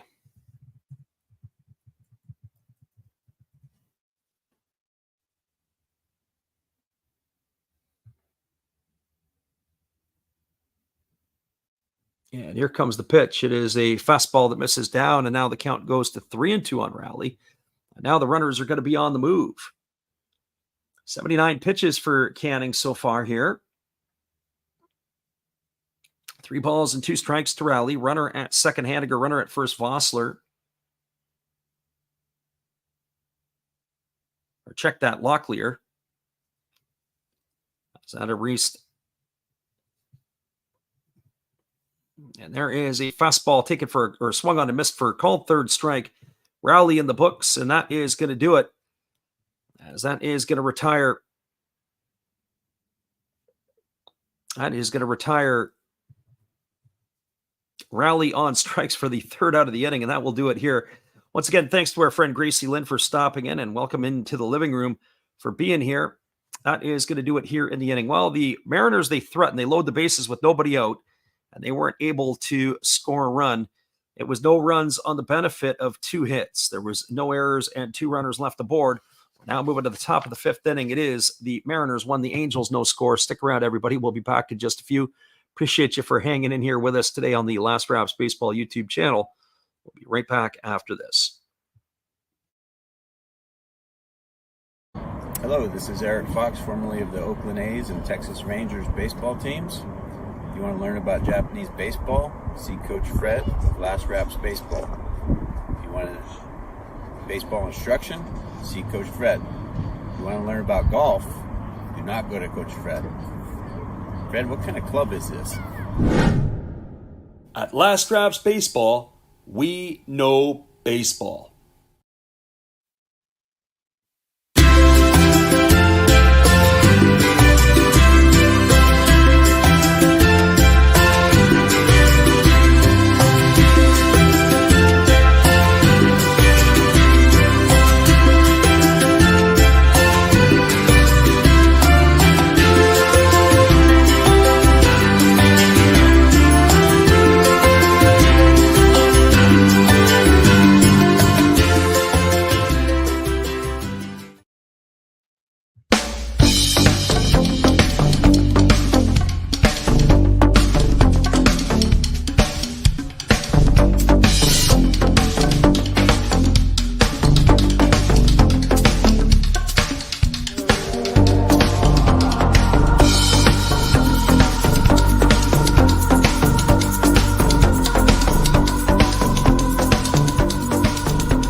Welcome back, everybody. We are moving to the top of the 5th inning, and it is going to be Nolan Shonwell, Luis Rengifo, and Taylor Ward. Things going against Luis Castillo. Castillo at 72 pitches. His first 4 innings of work, and he is ready to get back on the bump here. Shonwell, Rengifo, and Ward, as we said. For Shonwell today, he has been on base twice. He's 1 for 1 and a walk. Batting from the left side here as the pitch is on the way. It's a fastball that misses down.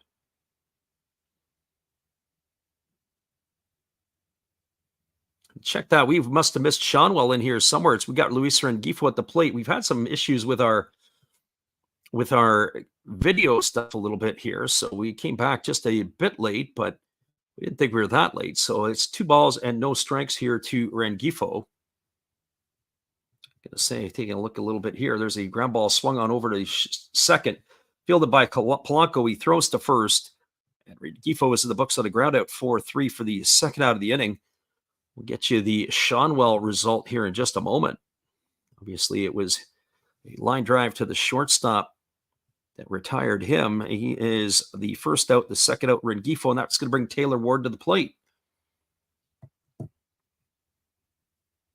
And for Taylor Ward, he is officially 1 for 1 today. He has singled and walked in his 2 trips as he takes a fastball on the outside corner for a called strike, and the count is 0-1. So no balls and 1 strike it is to Ward. Pitch is a fastball that catches the outside corner, and the count now goes to 0-2. So no balls and 2 strikes. Willie Calhoun waits on deck should Ward find his way on base. Here's the pitch. It is a breaking ball that is check swing fouled away, and the count remains at 0-2.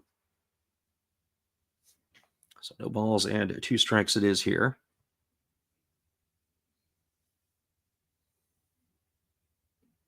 Castillo rocks into the windup and delivers a fastball that misses outside, and the count now goes to 1-2 on Ward. So 1 ball and 2 strikes. Castillo gets the sign from his catcher, Rowland. He rocks into the windup, delivers. Fastball swung on and fouled away. That's down the right field line, and the count remains at 1-2. So 1 ball and 2 strikes.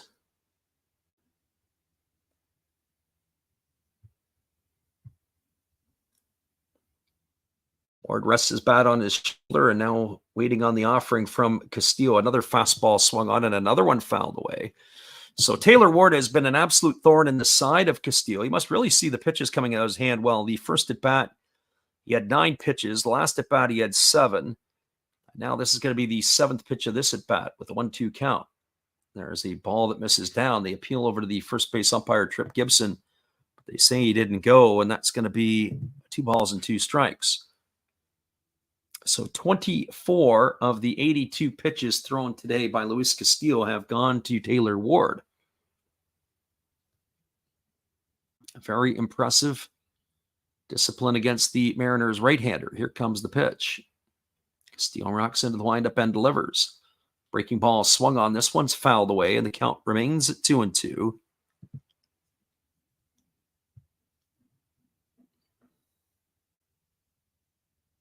When you think about it, that you're approaching almost 30% of the game's pitches have gone to one hitter. There's a fastball that misses up and in, and it's now 3-2.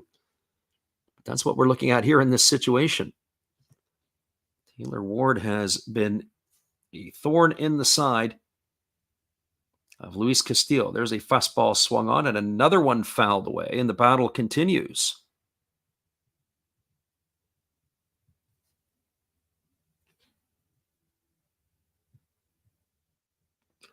This is going to be the 11th pitch of the at-bat by my count here. Here comes the offering again. Fastball, take it for a called third strike. Oh, Ward doesn't like that. And I got to tell you, Laz Diaz is going to hear that one. That pitch is up in the zone, and it definitely, I can understand Taylor Ward not being very happy there. He's gone down on strikes for the 3rd out of the inning. No runs, no hits, no errors, nobody left the board. We're now moving to the bottom of the 5th. Halfway through this one, it is the Mariners 1 and the Angels no score. Maybe too close to take, especially with the erratic zone of Laz Diaz here today. We'll be right back here in just a few. Appreciate you guys for hanging in here with us. Here's our friend Steve Rademacher. Thank you, Freddie. Appreciate your support and everybody out there. Steve again here, obviously, with the Milwaukee Brewers. Of course, we have Bernie Brewer on my favorite beverage of choice right there, along with a card of Bernie. Yay! Now, we got some special guests here. Now, I'm not just talking about our Hall of Fame lineup. I must be in the front row. Hey, come on there, Robin. I got 3,000 hits. What do you have? Well, I was the all-time saves leader, and I got 1.5 feet on you. Okay, Raleigh, settle down, buddy. Now, none of this could be possible without Harvey's wallbangers. There's Harvey. And who could forget the Fonz? Hey.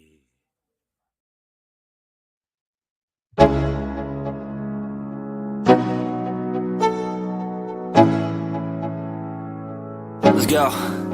Yo, I'm like an addict, ooh, I gotta have it. I ain't even playing, got a really bad habit. If it moves, gotta grab it, fuse like a magnet. Lose, won't have it till I'm doomed in a casket.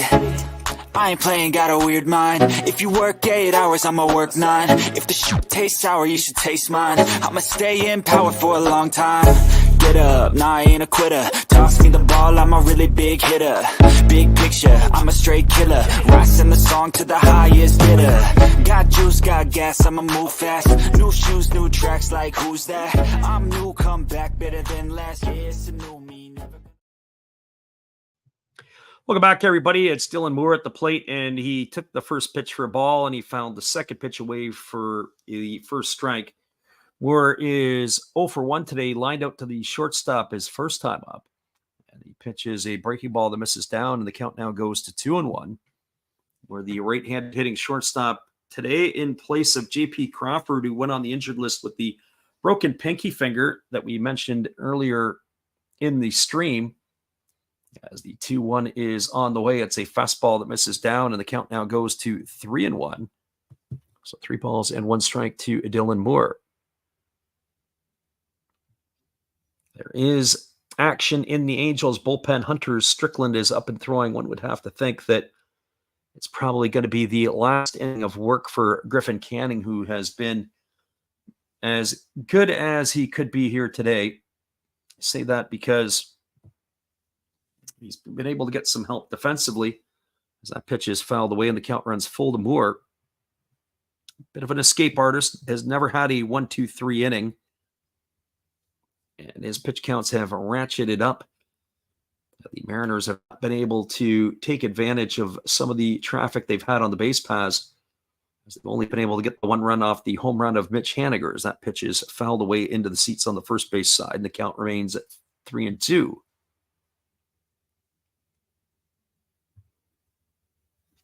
So 3 balls and 2 strikes to Moore, Rojas and Robles to follow.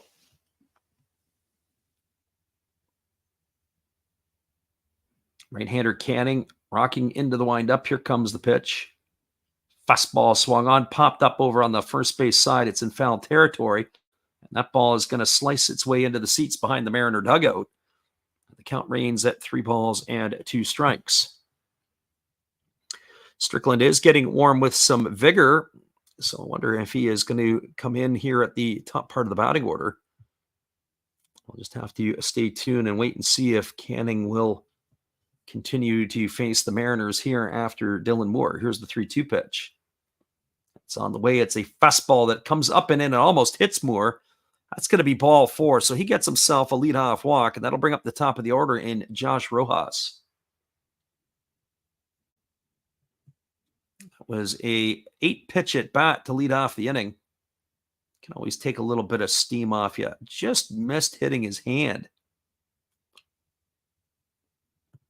It's the last thing the Mariners need is another shortstop to take a ball off the digit. And here comes the pitch. It is a fastball swung on tap, slowly foul over on the first base side. Count quickly 0-1 to Rojas. Rojas 1 for 2 today. Single and 2 trips. He's also popped out to second.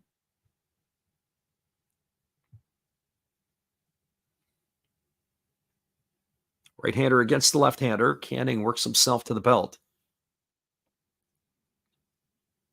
He holds and now delivers that fastball that swung on and lifted foul. Count now is no balls and 2 strikes to Rojas.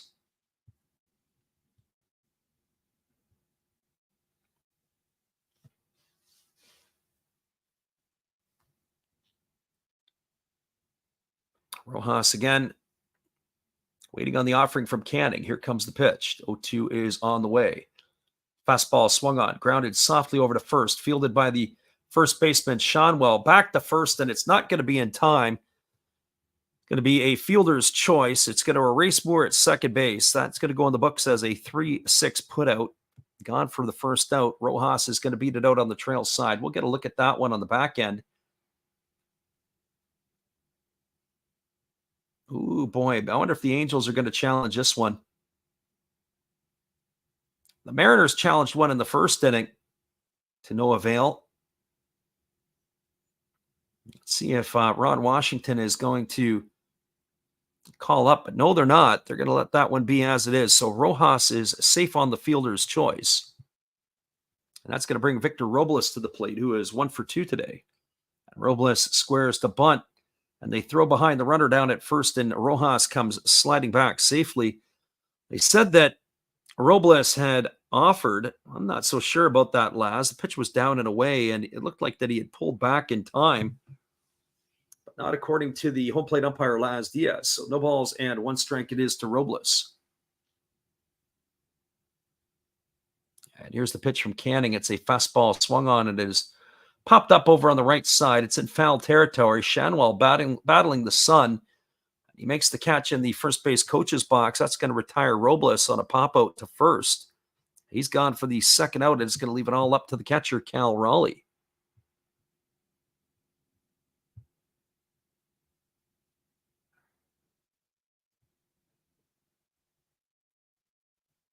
For Raleigh today, he is 0 for 2. He has struck out twice, but in his last at bat, he fouled 2 pitches right off the top of his foot. And the first pitch from Canning is a fastball swung on. This ball is belted into deep right field.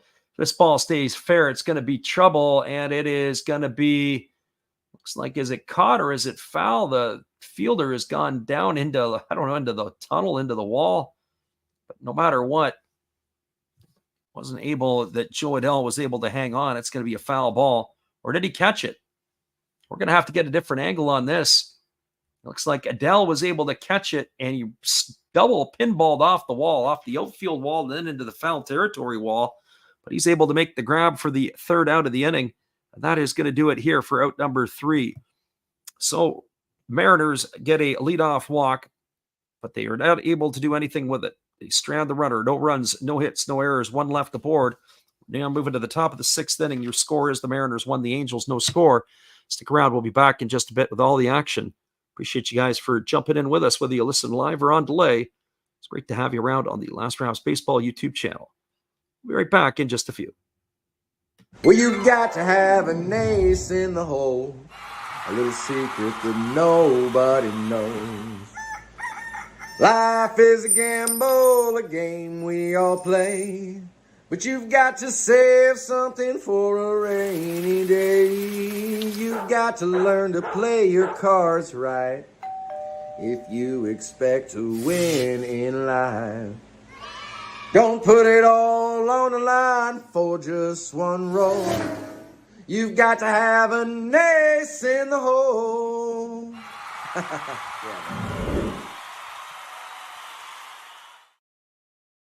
That's right, everybody. And usually our friend Matt Hollis will always bring some runs to the board when he is on his song. We'll be right back in just a few. Appreciate you guys for listening in today on the Last Rouse Baseball YouTube channel.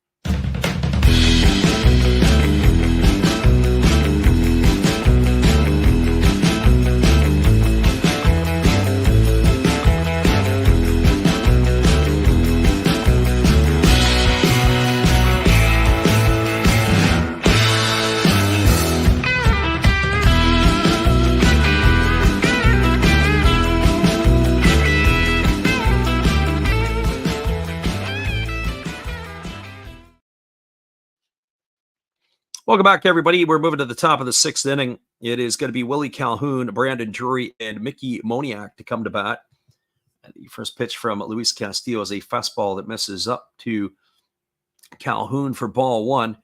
86 pitches through the first 5 innings for Castillo. One would have to think that the Mariners will have had enough of him after this half inning. As that breaking ball misses down, it's now 2-0. Castillo again delivers a pitch. It's a fastball swung on and fouled away. Count is now 2-1 to Calhoun. Willie batting from the left side.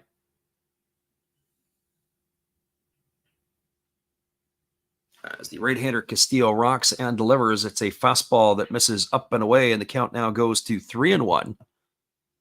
So 3 balls and 1 strike. You have a righty and a lefty up in the bullpen, and there's a fastball ticket for a called strike. Calhoun was ready to throw the bat away for ball 4. That pitch looked like it was well off the outside corner. So says Laz Diaz. 3-2 on the way. It's a fastball swung on. It is lifted into straightaway center field. Racing back is Robles, and he's going to make the catch over the shoulder on the run right to the warning track. That's going to retire Calhoun for the first out of the inning. Calhoun has had 3 at-bats, and all 3 have resulted in either a fly ball or a line drive to center field. So he is retired for the first out of the inning. That's going to bring up the second baseman, Brandon Drury.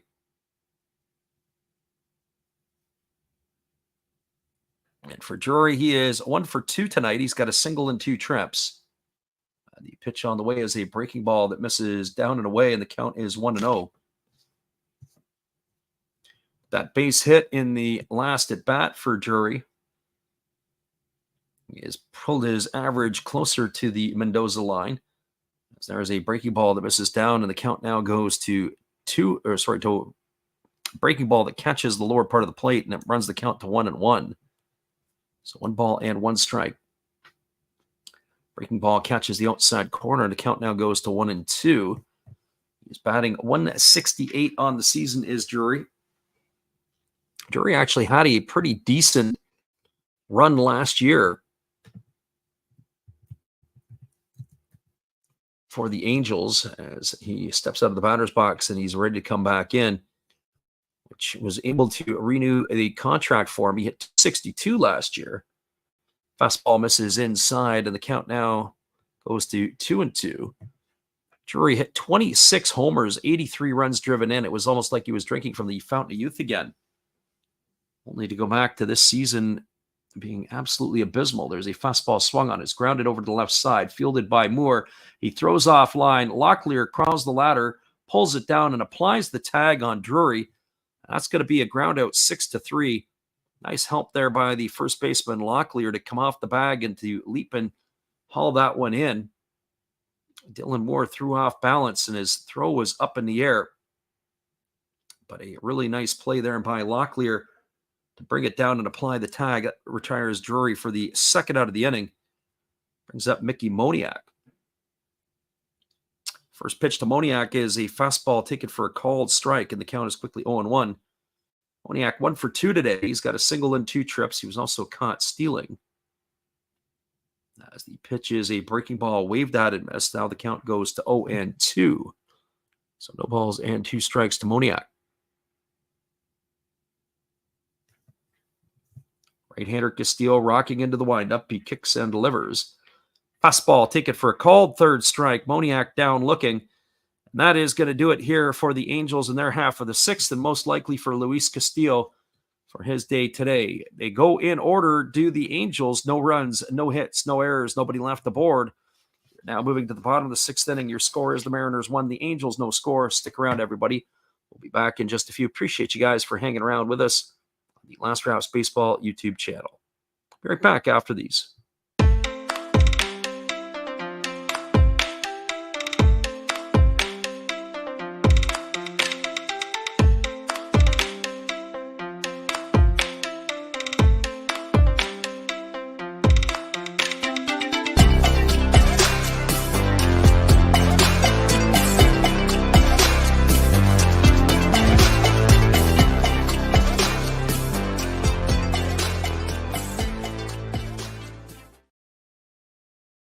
We got ourselves almost 2/3 of the game in the book. We'll be back in just a couple moments. Here's our friend Steve to keep you entertained. Hello, guys. Thank you for joining Freddie here on his baseball game. And I'm Steve Rademacher, and my channel is really all about everybody, including all my international friends. we have such stuff as non-sport packs from Canada, the OP cheese. We have the Greek Freak. We have money from around the world. We have lira. We have yen. We have francs. We have pounds. We have Deutschmarks. We have all kinds of cool stuff like that. We even have some cooler things like Japanese women wrestlers and OPG baseball cards where I cannot read the back. We even have unopened material like the royal family, I know it's backwards, from London, England. Thank you for watching. Back to Freddie.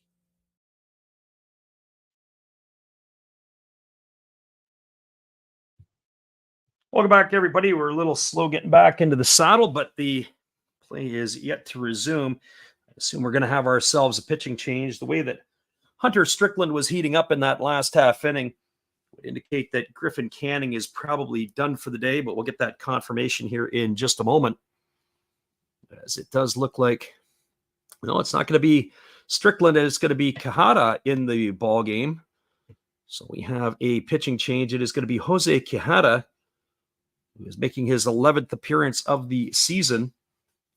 And he is set to face Jorge Polanco, Mitch Haniger, and Jason Vossler.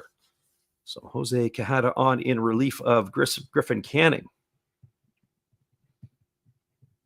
And he pitches a breaking ball that misses down, and the count is now 2-0 to Polanco. So 2 balls and no strikes. Sometimes we get ahead of ourselves, assuming who that is going to be. So here comes the 2-0 pitch, as the lefty delivers. Fastball swung on and fouled away, and the count now is 2 balls and 1 strike to Polanco. Polanco, Haniger, and Vossler, the heart of the batting order here for the Mariners, as they are clinging to a 1-0 lead. They are 9 outs away from a victory. There's a lot of baseball left to be played. Here's the pitch. It's a fastball that misses upstairs. The count now goes to 3-1. Polanco doubled his last time up. He struck out back in the first inning, as he is flirting with the Mendoza line in terms of his batting average. Hitting .201 now on the season. There's a fastball swung on and missed. The count now is full to Polanco. So 3 balls and 2 strikes.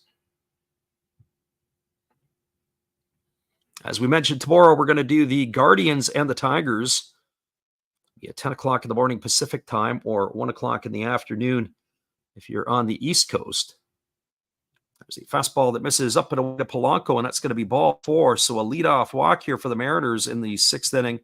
It's going to bring up the right fielder, Mitch Haniger.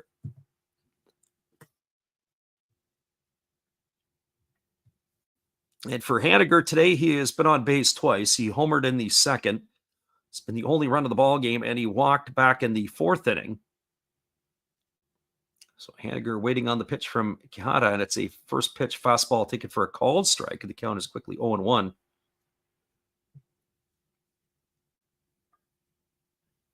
Haniger digs himself in, waiting on the pitch here from Quijada. He's raised his average to 209, has Haniger. Fastball that misses down, and the count now goes to 1-1. So 1 ball and 1 strike.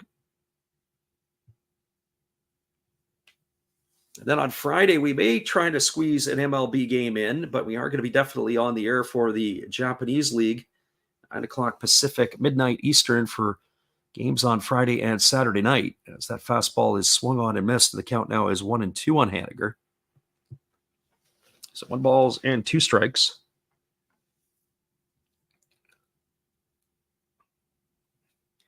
Lefty Quijada works himself to the belt. He gets the sign from his catcher. Here's the pitch. Fastball swung on. It's broken the bat of the hitter. They go to second for 1, back to first, and that's going to be a double play. It's going to be the 5-4-3 variety. Haniger broke the bat as he rolled it over.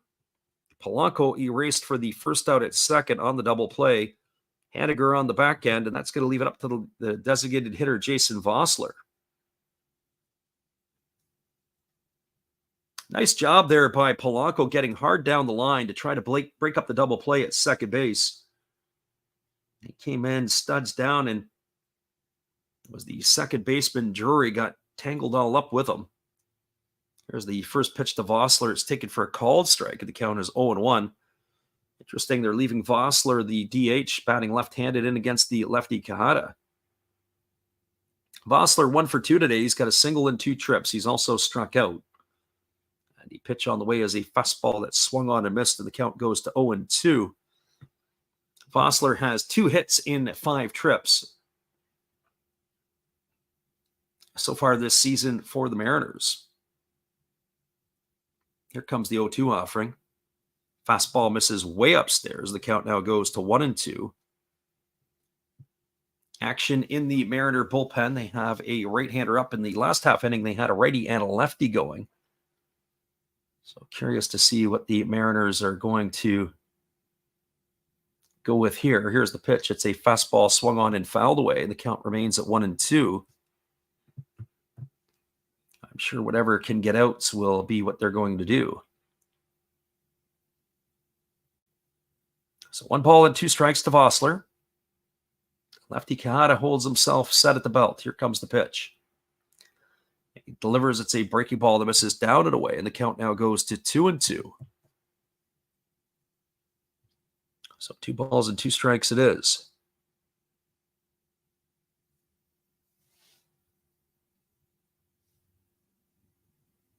Kahada again holds set. The 2-2 on the way. Fastball misses way upstairs. It's now 3-2 to Vossler.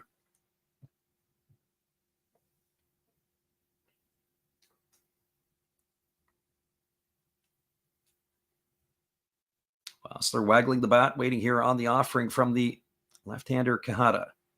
And the pitch on the way. Fastball swung on. This ball is lifted into deep left center field, but not deep enough. Moving over underneath it and making the catch is the left fielder Taylor Ward, and that is going to do it. Vossler's gone for the 3rd out of the inning. And they go quietly to the Mariners, unconventionally in order. No runs, no hits, no errors, nobody left the board. We are now through 6 complete. 2/3 of the game is in the books. It is the Angels trailing the Mariners 1-0. We'll be back in just a few. Appreciate you guys for jumping in here with us tonight on the Last Raps Baseball YouTube channel. We'll be back after this.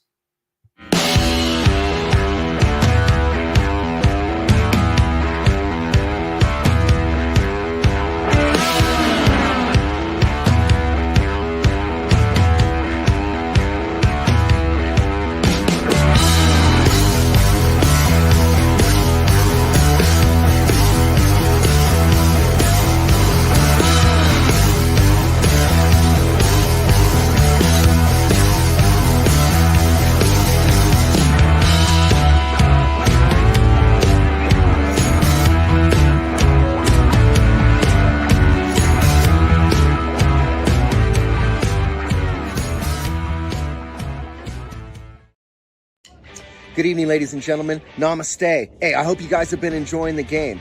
My name is Hollis. I've got a YouTube channel called Another Hollis Build. I love baseball cards. I open up brand new product for you guys. I open up old stuff. I do breaks. I do auctions. All kinds of stuff concerning baseball. I'm Friars faithful, Padres to the end. I also love Garbage Pail Kids and my animals. I have a ton of animals. It's like a mini petting zoo here around my house.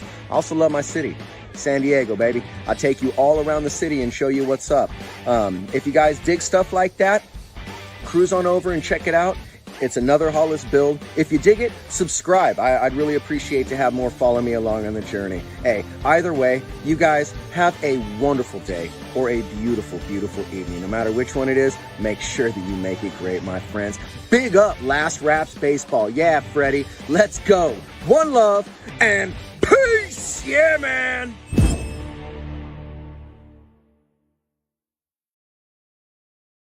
Appreciate you there, Matt, and your support of our channel. In return, we support Matt Hollis. It's going to be Colin Snyder, who is coming in relief. It's going to be his 16th appearance of the year for the Mariners.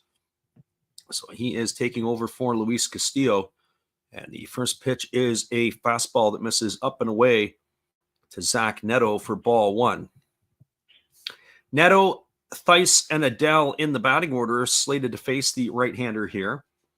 As the pitch is on the way, it's a breaking ball that is swung on and lifted into foul territory over on the third base side. Moving over is Dylan Moore, the shortstop, as he calls everybody off, and he is going to retire Neto for the first out of the inning. So one gone, and that'll bring up the catcher, Matt Thaiss. So one up and one away. And Thaiss coming to the plate, who is 1 for 2 today. He's got himself a single in 2 trips.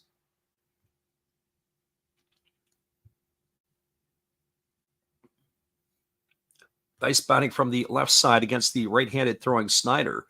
Delivers a 95-mile-an-hour fastball that is swung through and missed for strike one, and the count is quickly 0-1.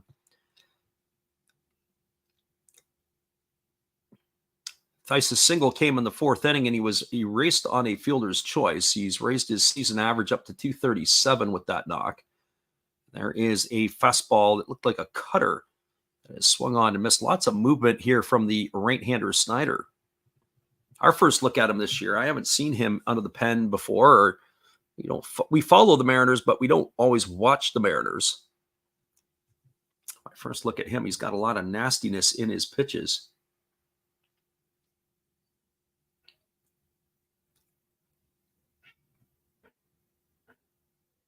And here's the pitch. It is a fastball that misses off the outside corner, and the count now goes to 1-2. That pitch might have been a little too close to take.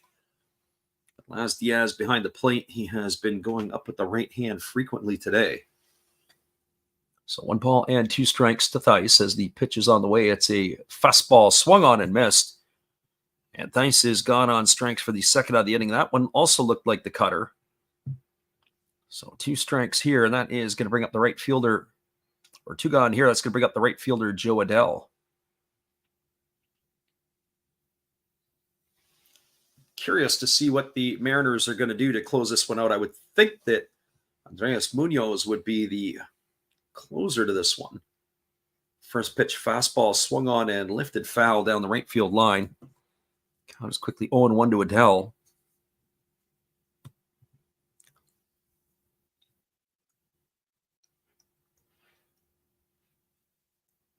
So no balls and 1 strike.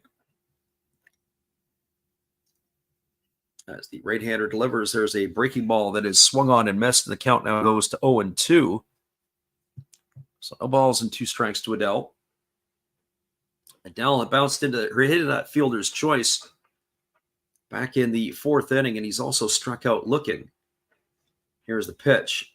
Fastball that misses up and away, and the count now goes to 1-2. So 1 ball and 2 strikes to Adell.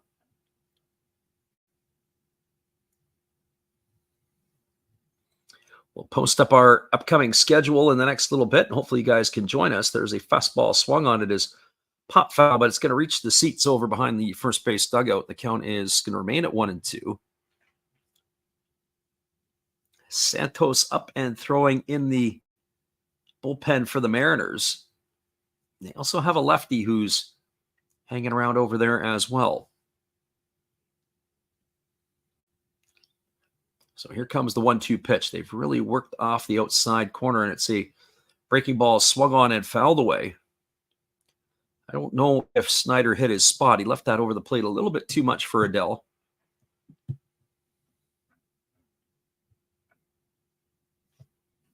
So 1 ball and 2 strikes it is. Here's the pitch. Another fastball swung on and another one fouled away. And this now is starting to turn into the battle. This is going to be the 7th pitch of the at-bat. Snyder is going to deliver to Adell.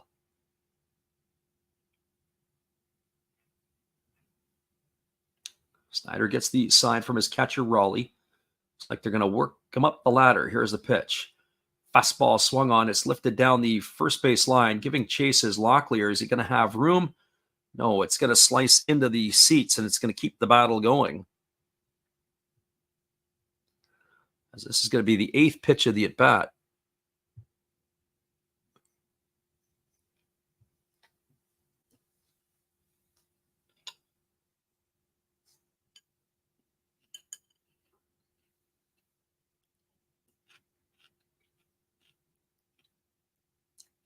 And here's the pitch delivered to Adell. It's another one swung on, and this one is lifted down the right field line, and it's just going to drift into the seats.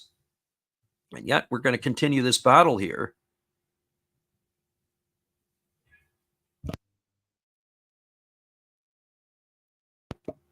Pitch number 9 ready to happen here as Adele steps in.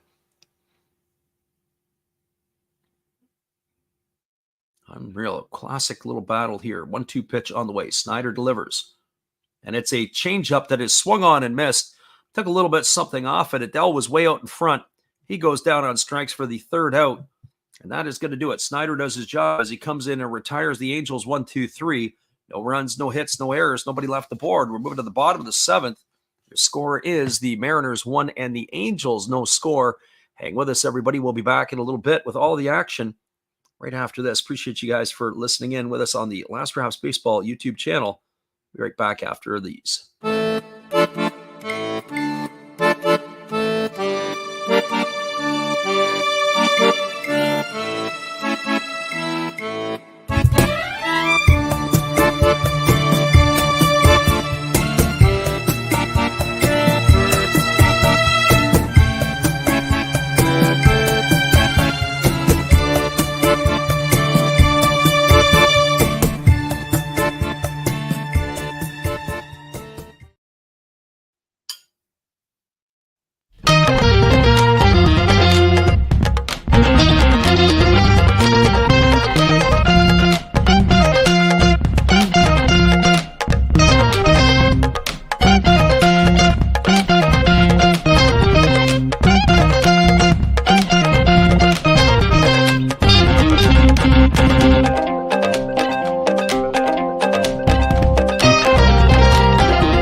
Welcome back, everybody. It is going to be the 7, 8, and 9 hitters to come back for the Mariners. Tyler Locklear, Luke Rowley, and Dylan Moore.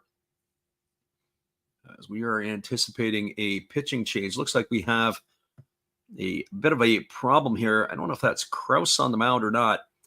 But by the looks of it, he's having some issues. It is Hans Krause who is coming in to pitch.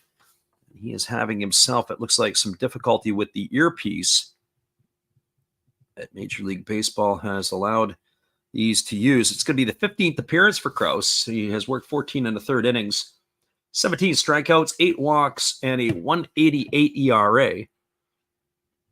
Seen Hans Krause. If I'm not mistaken, Krause was once upon a time, a Texas Rangers prospect. We'll take a quick peek here. And we'll follow that up. Originally was drafted in the 2nd round of the Rangers back in the 2017 draft out of Dana Hills High School in Dana Point, California. So that is where he stands. It was with the Philadelphia Phillies in 2021, and we haven't seen him at the big league level until this year. He is 3-0 as he is set to deliver the pitch, and the first pitch is a slow breaking ball that misses down and away, and the count is quickly 1-0 to Locklear. Locklear hit into a double play his last time up. It was the old 5-2 variety, and then he also flew out to left field. So officially 0 for 2 today for Locklear.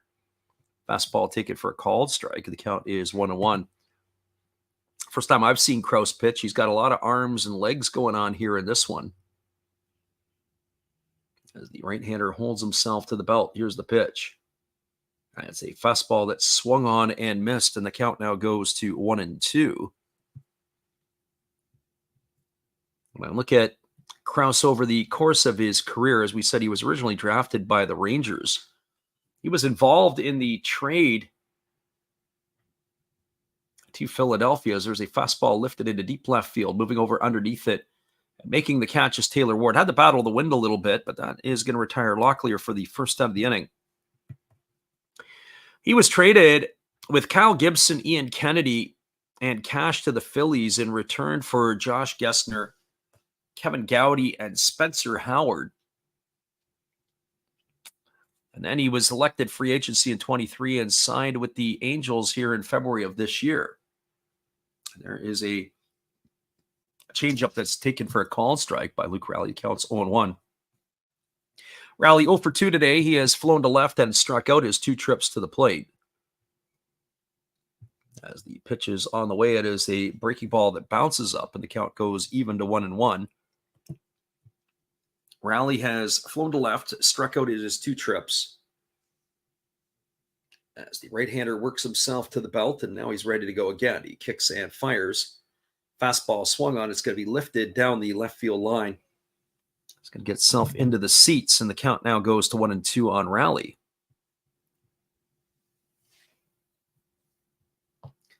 So 1 ball and 2 strikes. Krause holds himself set at the belt. Here comes the pitch. Fastball swung on, and it's going to be grounded through the 4-hole into right field, as Rowley's got himself a 1-out single, and that's going to bring up the shortstop, Dylan Moore.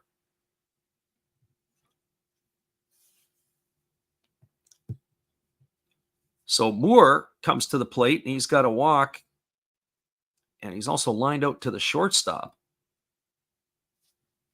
As he has got the nod at shortstop, he'll probably be there for a little bit. They can solve that problem, obviously, with J.P. Crawford out of the lineup. Here comes the pitch.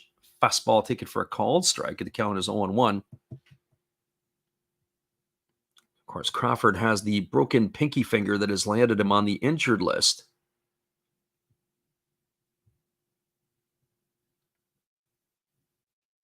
So balls and 1 strike to Dylan Moore, which is a fastball taken for a called strike, and the count now goes to 0-2. So no balls and 2 strikes. We're waggling the bat, waiting here on the offering from the right-hander Krause. Here's the pitch. Fastball swung on and foul, tipped into the mid of the catcher. And that is going to retire Moore on strikes for the first time today. He is gone for out number 2. It's going to bring up the top of the order in Josh Rojas. Just had to wait to see if the pitcher hung on, the catcher hung on, and he did indeed.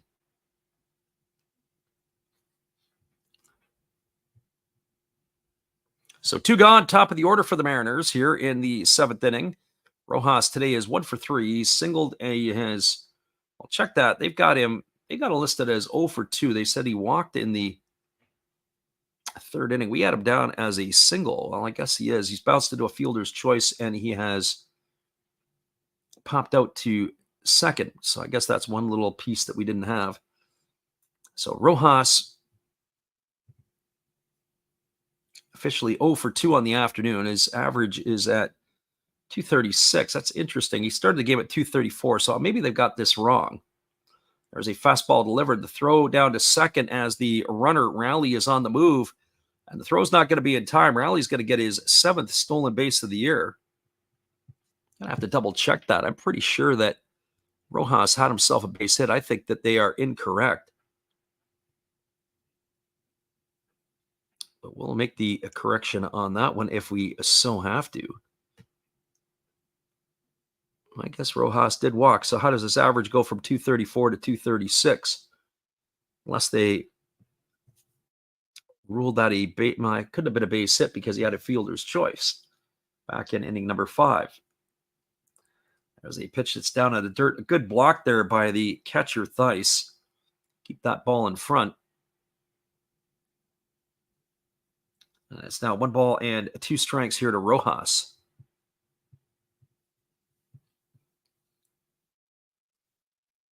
So Krause checks the runner at 2nd. Here comes the pitch. Breaking ball, waved at and missed, and Rojas goes in the books. He's gone for the 2nd strikeout of the inning. Krause comes in and does his job. No runs in the inning, 1 hit, no errors, and 1 runner left aboard. We're now moving to the top of the 8th inning. It is the Mariners 1, the Angels no score. We're getting into the deep water, everybody. We'll be back in just a few with all the action. Thanks for stopping in and checking us out today on the Last Drafts Baseball YouTube channel. We'll be right back in just a few.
Welcome back, everybody. It is a 1-0 ball game for the Mariners as we're going to cruise to the top of the 8th inning. We'll be back in just a few with all the action. Appreciate you for popping in on the Last Raps Baseball YouTube channel.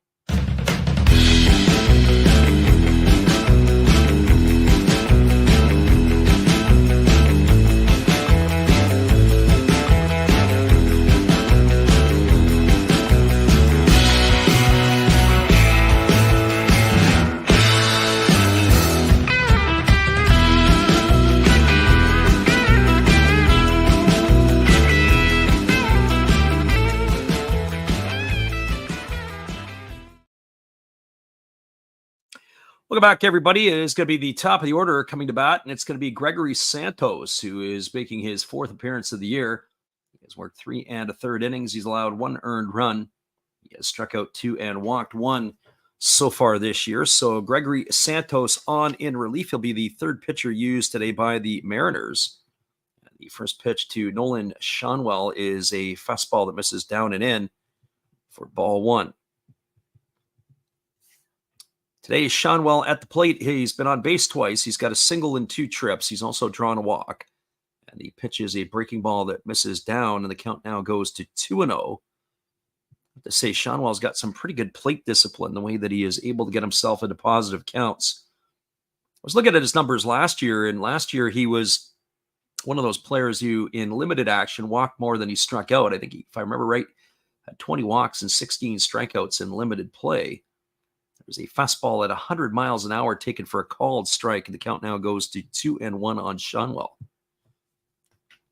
Don't see that a lot in baseball where players strike out or walk more than they strike out. He is definitely one of those players. There is a fastball swung on this ball. It's going to be lined in the left field. It's going to get down for a base hit.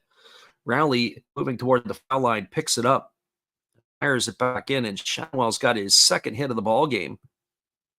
A single here to lead off the 8th inning, and that's going to bring up the 3rd baseman, Luis Rengifo. Just peeking at the out-of-town scoreboard, we haven't given out-of-town scores in this one here today, but Colorado absolutely laying a beatdown on the Boston Red Sox. It's 20-5 after 8 innings.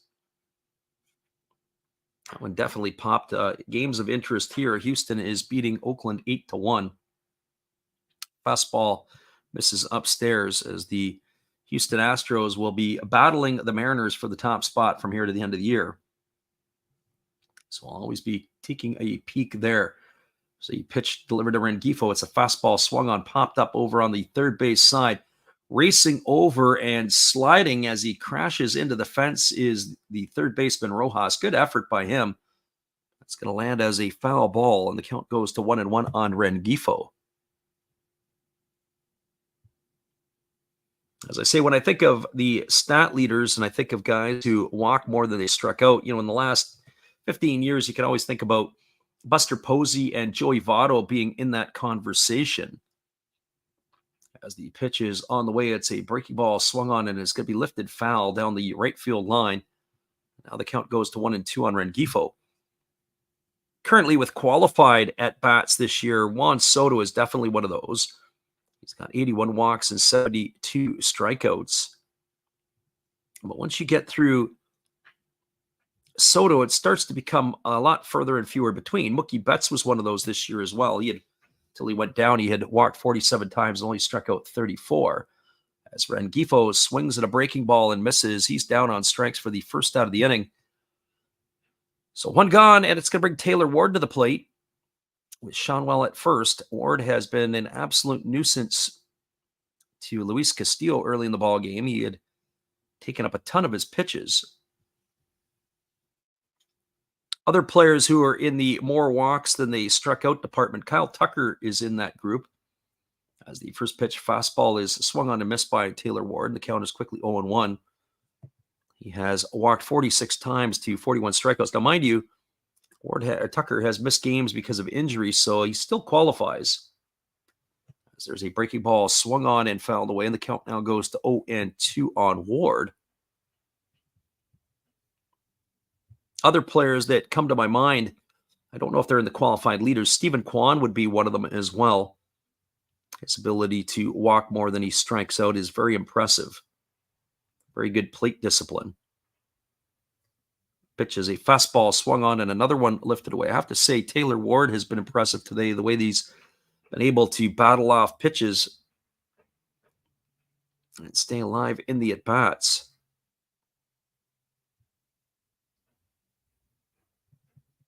So as far as I could tell, at least from my quick perusing, those would be the only three right now, Betts, Tucker, and Soto, who walk more than they strike out at the big league level with qualified at-bats. There's a breaking ball that misses down and away, and the count now goes to 1-2 on Ward.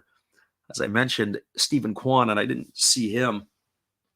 I don't believe he's got enough because he missed quite a bit of time with the Guardians through injury. There was a fastball swung on, his tap softly over to the right side of the infield.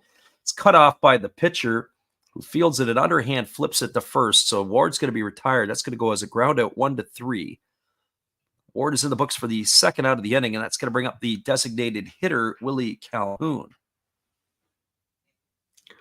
And for Calhoun today, he is officially 0 for 3. Calhoun has flown to center field each and every time he's come to the plate. He has lived in the middle of the park, so Santos works himself to the belt. He checks the runner at second. The first pitch is a 98-mile-an-hour fastball under the hands for a called strike, and the count is quickly 0-1 to Willie Calhoun.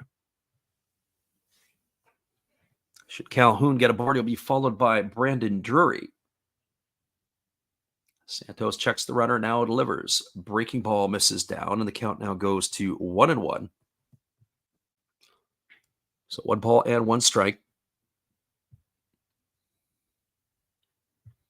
As mentioned, tomorrow it'll be Guardians and Tigers. We'll post that up a little bit later. We're going to call that one in the morning on the West Coast. There's a fastball swung on. It's grounded past the diving shortstop and the left field, and the Angels are going to get on the scoreboard and tie it up here against the Mariners as Calhoun goes the other way, hits it past the diving shortstop. He's got himself a single and an RBI. Shanwell comes around to score. We now have a brand new ball game here in the top of the 8th. It is 1-1.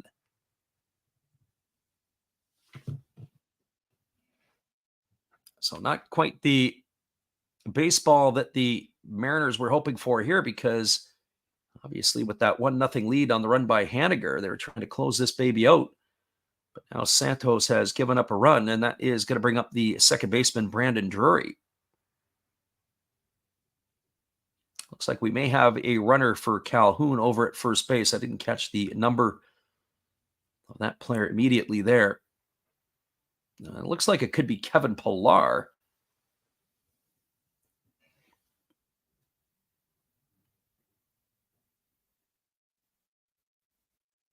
Not sure what we've got going on here. It's supposed to be Drury up to bat. They're showing Mickey Moniak batting 6th. Looks like we have a balk call that's going to send the runner over to second base. So things are going a little bit awry here. We have to figure out what's happening here as well.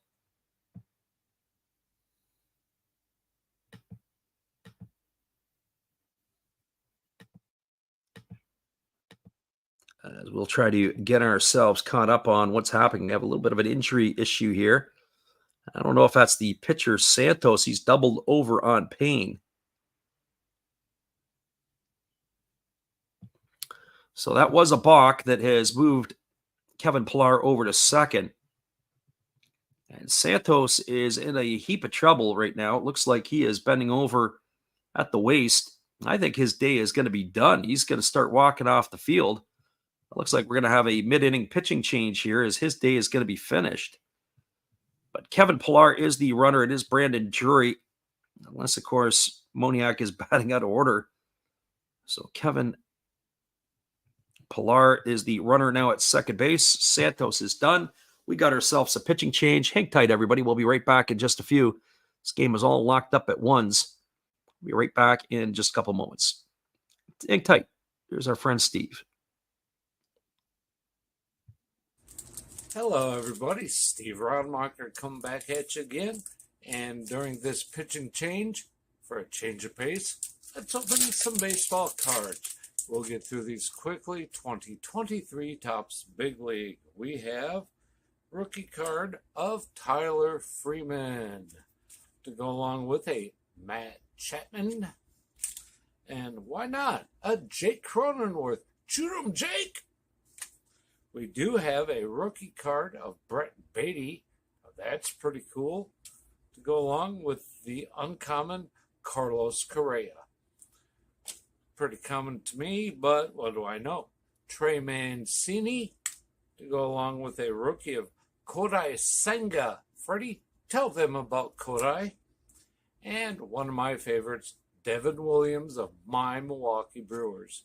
All right, looks like the pitcher's coming in. Freddie, you can take over now. We'll be back in just a few as we do have a pitching change. Gregory Santos is done as his back looks like it is bothering him, and we'll be back in just a few.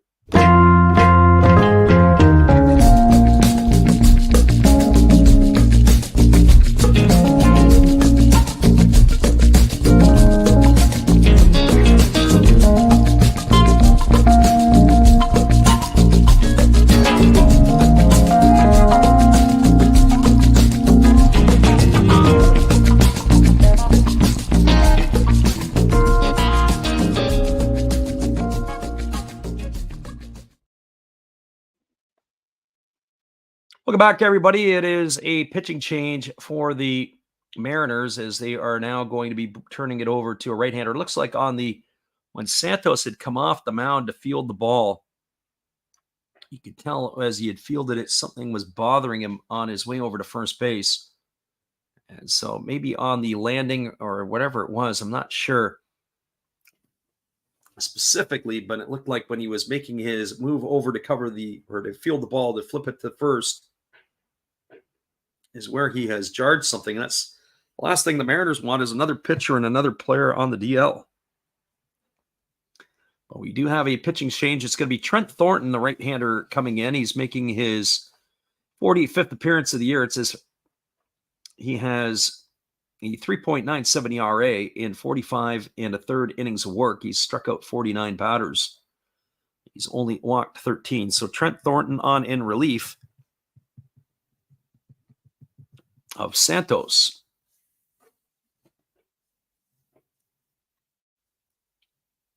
And he is slated to face Brandon Drury with 2 gone here and a runner at second base.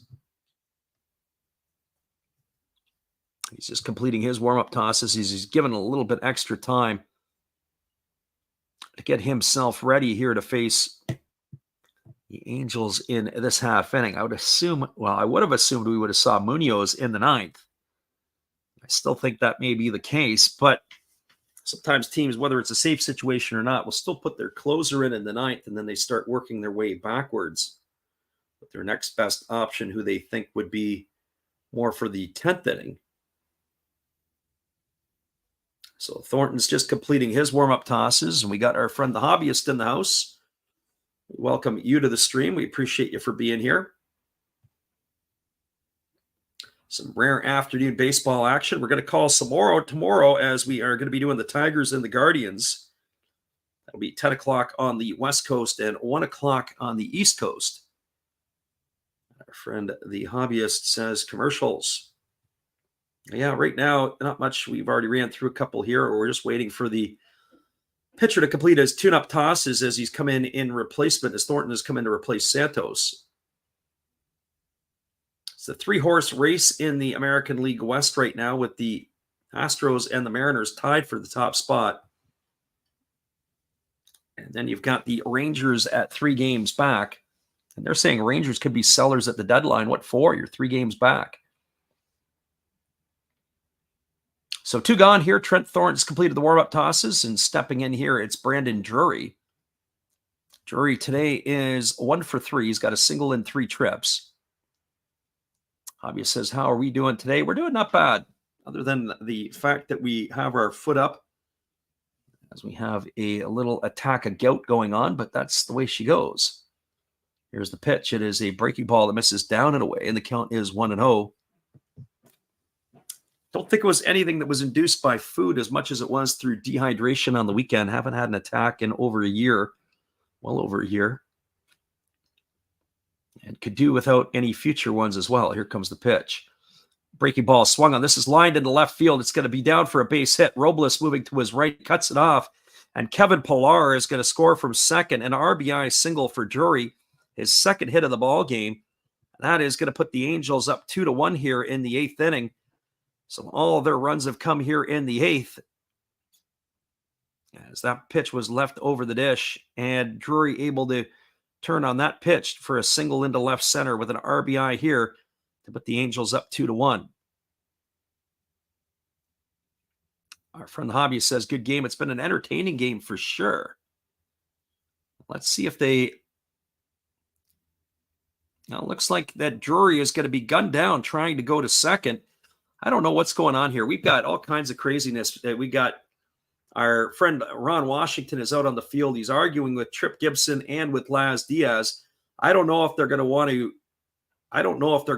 to challenge this or not. But Drury had hit the single. He had tried to stretch it into a double at second base. They ruled him out. Sure exactly what is going on here, if they've got any challenges left.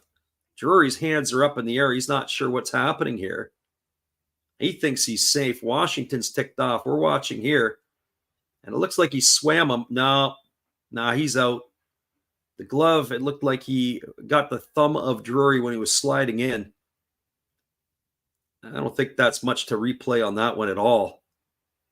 They've ruled him out. Maybe they'll go up and look at it and they'll still get the same results. So Drury with a single and an RBI thrown out 8-4 on the relay for the third out of the inning. And that is going to do it. And they still call them out as Laz Diaz comes up with the right hand. But there's probably more action still to come here. Our friend, the Hobbyist, says, I see comments from 3 days ago. No, this game is live.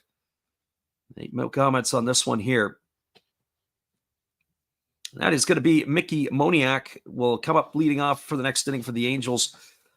Well, in the inning, we had 2 runs on the benefit of 3 hits. There was no errors and nobody left aboard. We're now moving to the bottom of the 8th. Angels up 2-0. We'll be right here in just a few. Appreciate you guys for jumping in with us today on the Last Rouse Baseball YouTube channel. Hello, this is Eric Fox, formerly of the Oakland A's and Texas Rangers baseball teams. You want to learn about Japanese baseball? See Coach Fred of Last Raps Baseball. If you want baseball instruction, see Coach Fred. If you want to learn about golf, do not go to Coach Fred. Fred, what kind of club is this? At Last Raps Baseball, we know baseball.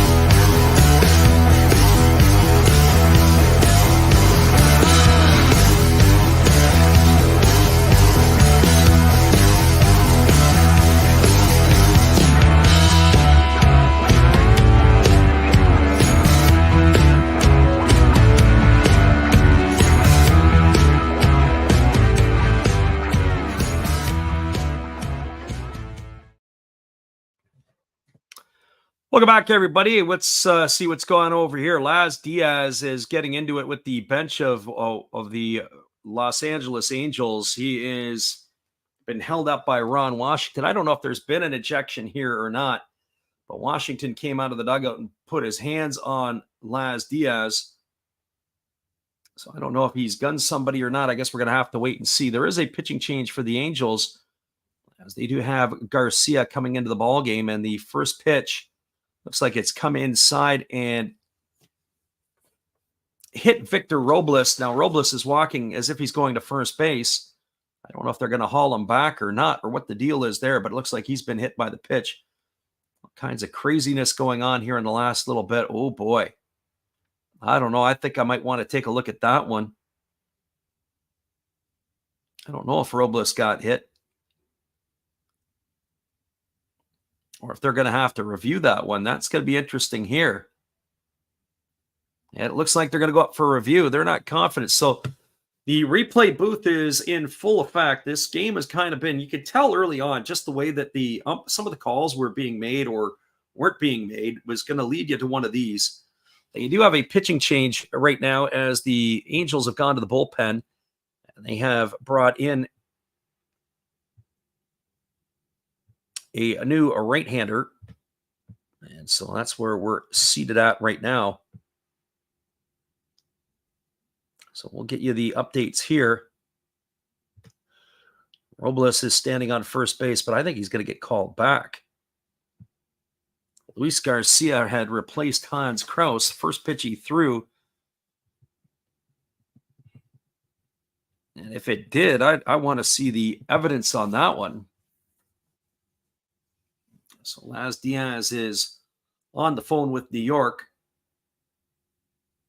And it looks like that he is coming back to the plate. So Robles was not hit by the pitch. And now Robles is upset, and he's giving it to the, I don't know who he's giving it to, if he's pointing at the pitcher or if he's pointing to the umpires or wherever it might be. But he is striding back to the plate here, and it's 1 ball and no strikes to Robles. So Garcia is chuckling on the mound. He's got a little bit of a laugh going on. I guess that's the way it goes today. So Robles has got to get himself all geared back up, all the body armor, all the elbow guards, all the batting gloves. He's got to get his bat back, and he's ready to come to bat. So here we go. 1 for 3 today is Robles. He's got the single, a stolen base, and 3 trips. He's also popped to second and popped to first. Here comes the 1-0 pitch. Fastball swung on, grounded over to short, fielded by Neto. He throws to first. That's going to retire Robles on a ground out 6-3. So he's gone for the first out of the inning. And he still has a little bit more to say as he's walking back to the dugout. So very interesting turn of events here.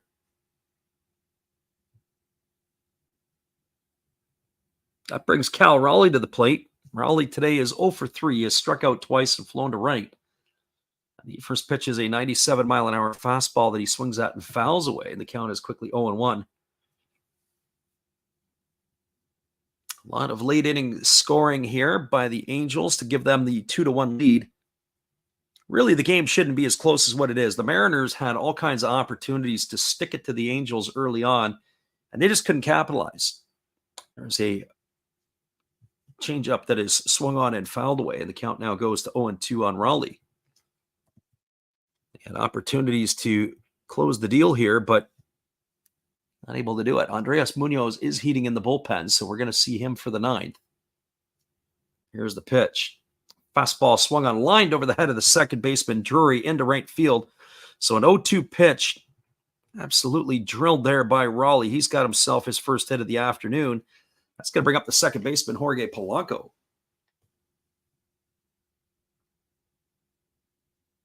And for Polanco, he is 1 for 2. He's got a double in 2 trips. He's also drawn a walk.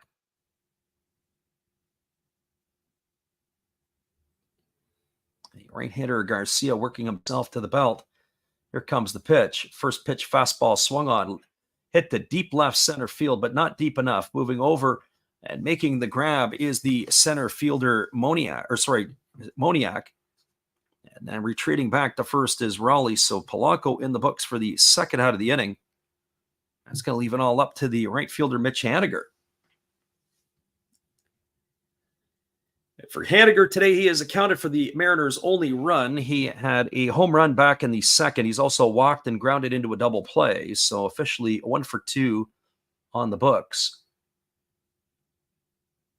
And the pitch from Garcia on the way, a fastball swung on. This ball is lined to right field. It is slicing, racing toward the foul line, and making the catch is Joe Adell. And he's going to haul that one in, and that is going to do it here for the Mariners in their half of the 8th inning.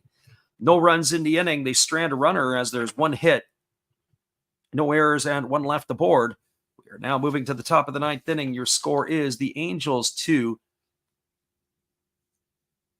and the Mariners 1. We'll be back in just a few. Appreciate you guys for hanging here with us on the Last Drafts Baseball YouTube channel. Here is our friend Matt. Good evening, ladies and gentlemen. Namaste. Hey, I hope you guys have been enjoying the game. My name is Hollis. I've got a YouTube channel called Another Hollis Build. I love baseball cards. I open up brand new product for you guys. I open up old stuff. I do breaks. I do auctions. All kinds of stuff concerning baseball. I'm Friars faithful, Padres to the end. I also love Garbage Pail Kids and my animals. I have a ton of animals. It's like a mini petting zoo here around my house. I also love my city. San Diego, baby. I take you all around the city and show you what's up. If you guys dig stuff like that, cruise on over and check it out. It's Another Hollis Build. If you dig it, subscribe. I'd really appreciate to have more follow me along on the journey. Hey, either way, you guys have a wonderful day or a beautiful, beautiful evening. No matter which one it is, make sure that you make it great, my friends. Big up Last Raps Baseball. Yeah, Freddie, let's go. One love and peace. Yeah, man.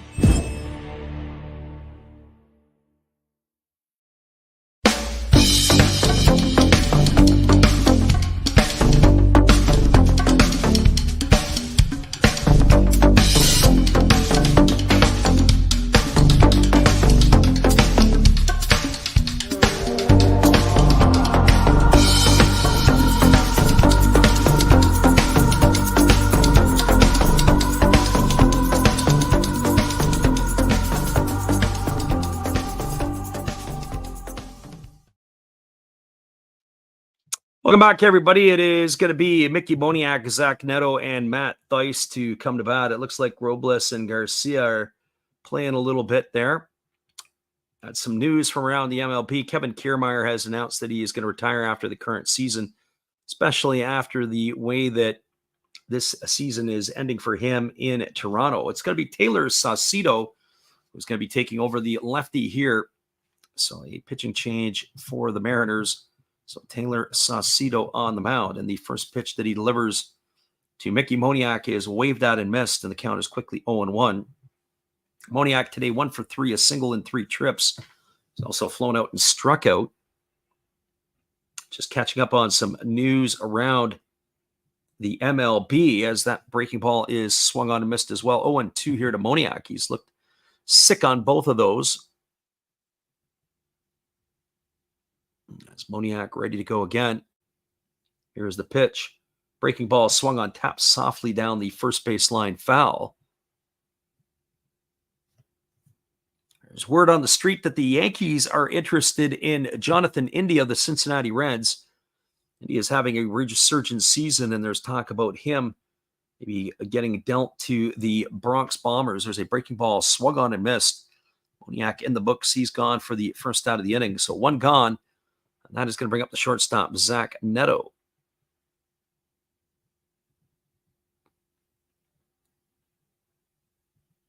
Talk about the Pirates could be buyers. They could be trading some of their, to acquire some offense from their pitching depth.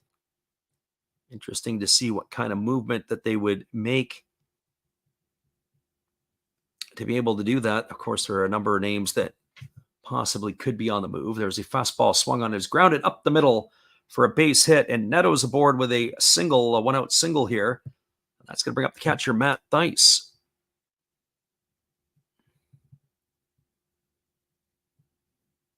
A couple other pieces, as we talked about with J-Rod and Crawford, going to be out for a while here. That's going to put a dent into the Mariners. It makes you wonder what they're going to do here with that, when that becomes the situation. Are they going to be buyers? Are they going to have to bring in somebody that'll be band-aids? Are they going to go with their younger guys?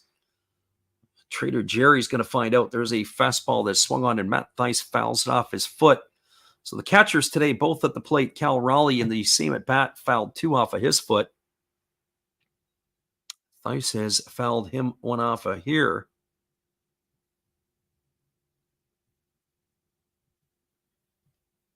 We're talking about the possibility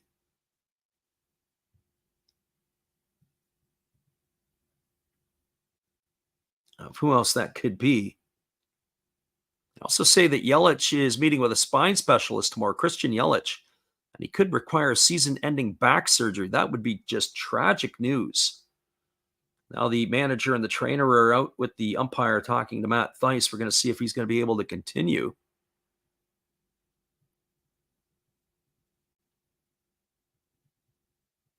So very interested to see how that is going to take place. Surprisingly, the Tigers are getting trade interest from Mark Canha. I think the Tigers, he's earning $11.5 million this year and be a free agent this winter. A veteran bat might work out into somebody's offense. And there goes the runner at first. They throw over. They have Neto picked off, but Neto is going to slide into second base safely. Saucedo could not get it over there fast enough. He was able to take the bag. Neto, nice job by him. That's going to be stolen base number 17 on the year.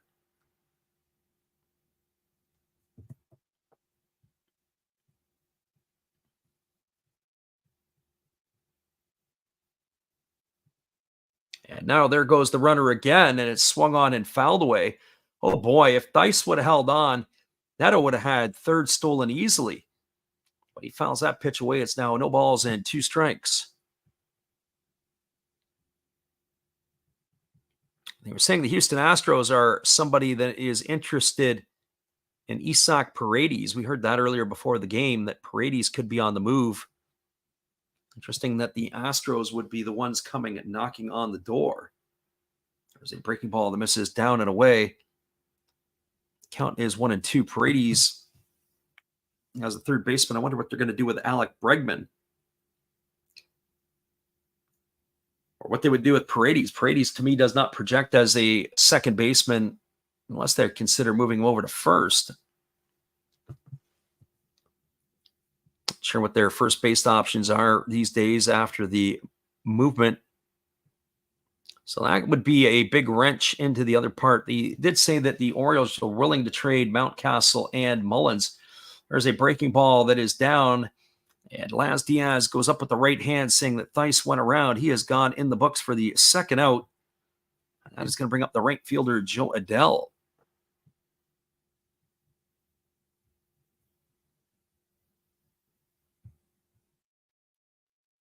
So 2 gone here in the inning with the runner Neto at second base. Adell today is 0 for 3. He has struck out twice and bounced into a fielder's choice.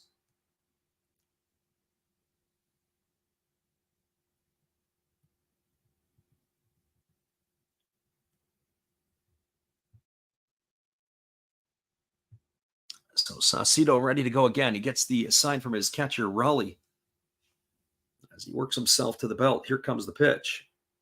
Fastball down. Raleigh does a good job of stopping it. It's ball 1 to Adell. Adell today is 0 for 3. He's bounced into a fielder's choice and struck out twice.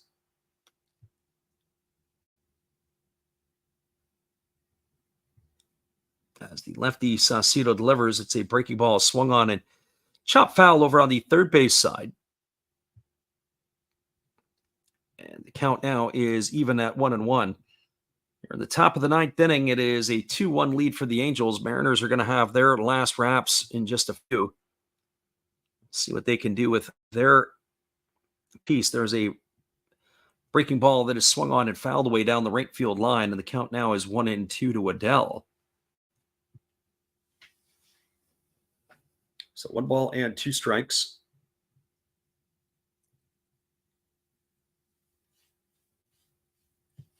Saucedo looking to get out of this inning without allowing the run, giving the Mariners a chance to try to tie it in their 9th.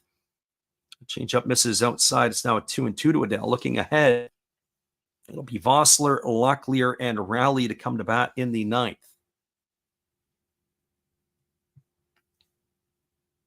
Adell is much better versus lefties than he is against righties. Here's the pitch. Fastball swung on and missed. Today it doesn't much matter. He is down on strikes. Aside from the single by Neto, Saucedo has struck out the side here in the 9th inning. No runs, 1 hit, no errors, 1 runner left the board.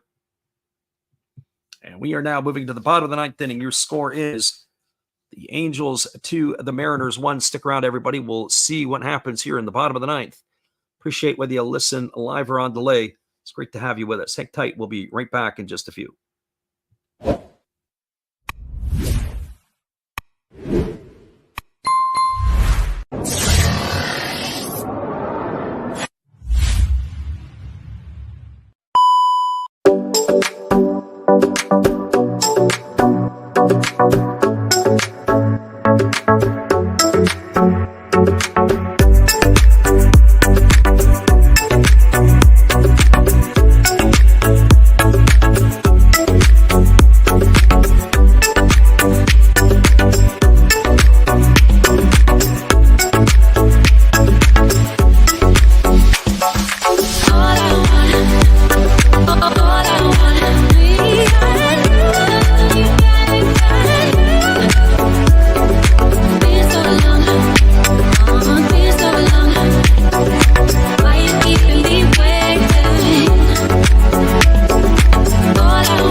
Welcome back, everybody. We are moving ourselves to the bottom half of the ninth inning. It's going to be Jason Vossler, Tyler Locklear, and Luke Rowley to come to bat. We'll be back in 30 seconds with all the action. Hang tight with us. We'll be right with you.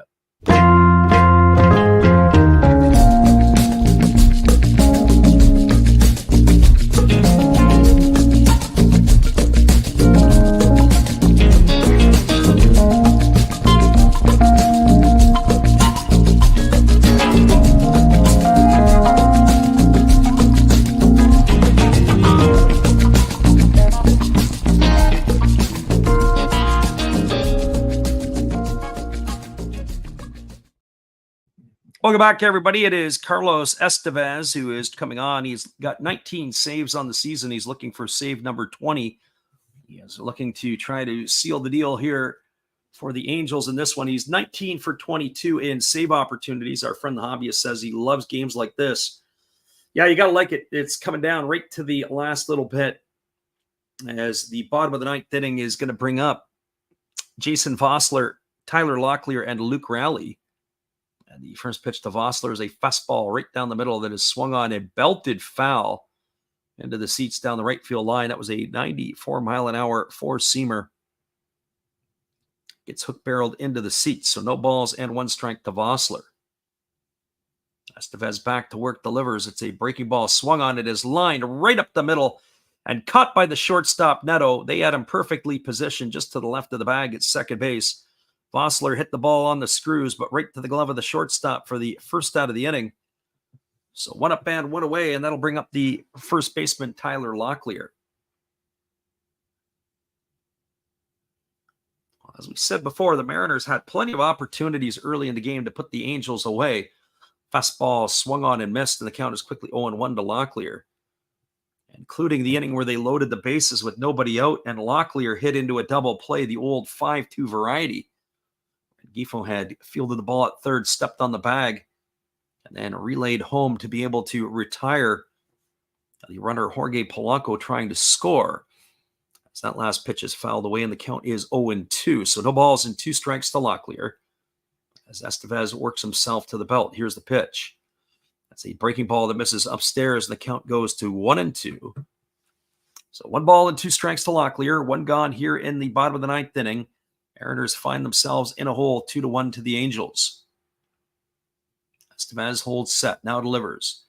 Fastball swung on. This is going to be lifted foul into the seats down the right field line, and the count remains at 1-2. You can see why the Angels like Estevez, and certainly as their closer.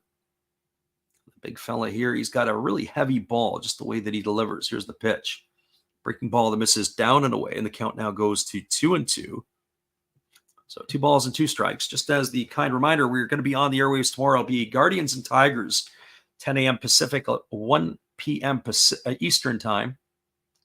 And it'll be back to the Japanese League on Friday and Saturday. Fastball swung on, popped up over on the right side of the infield. It's in foul territory. It's playable. Shanwell makes the catch. And Locklear is retired for the second out of the inning. So 2 up and 2 away here in the ninth. That's going to leave it all up to Luke Rowley. Well, for Rowley today, he is officially 1 for 3. He's got a single in 3 trips. He's also stolen a base. He has struck out and flown out in his other 2 trips. As the right-hander Estevez kicks and delivers, there's a breaking ball swung on. This ball is lifted into straightaway center field, moving over underneath it and making the catch is Moniak, and that is going to do it as the Angels come from behind with 2 in the 8th inning to knock off the Seattle Mariners 2-1.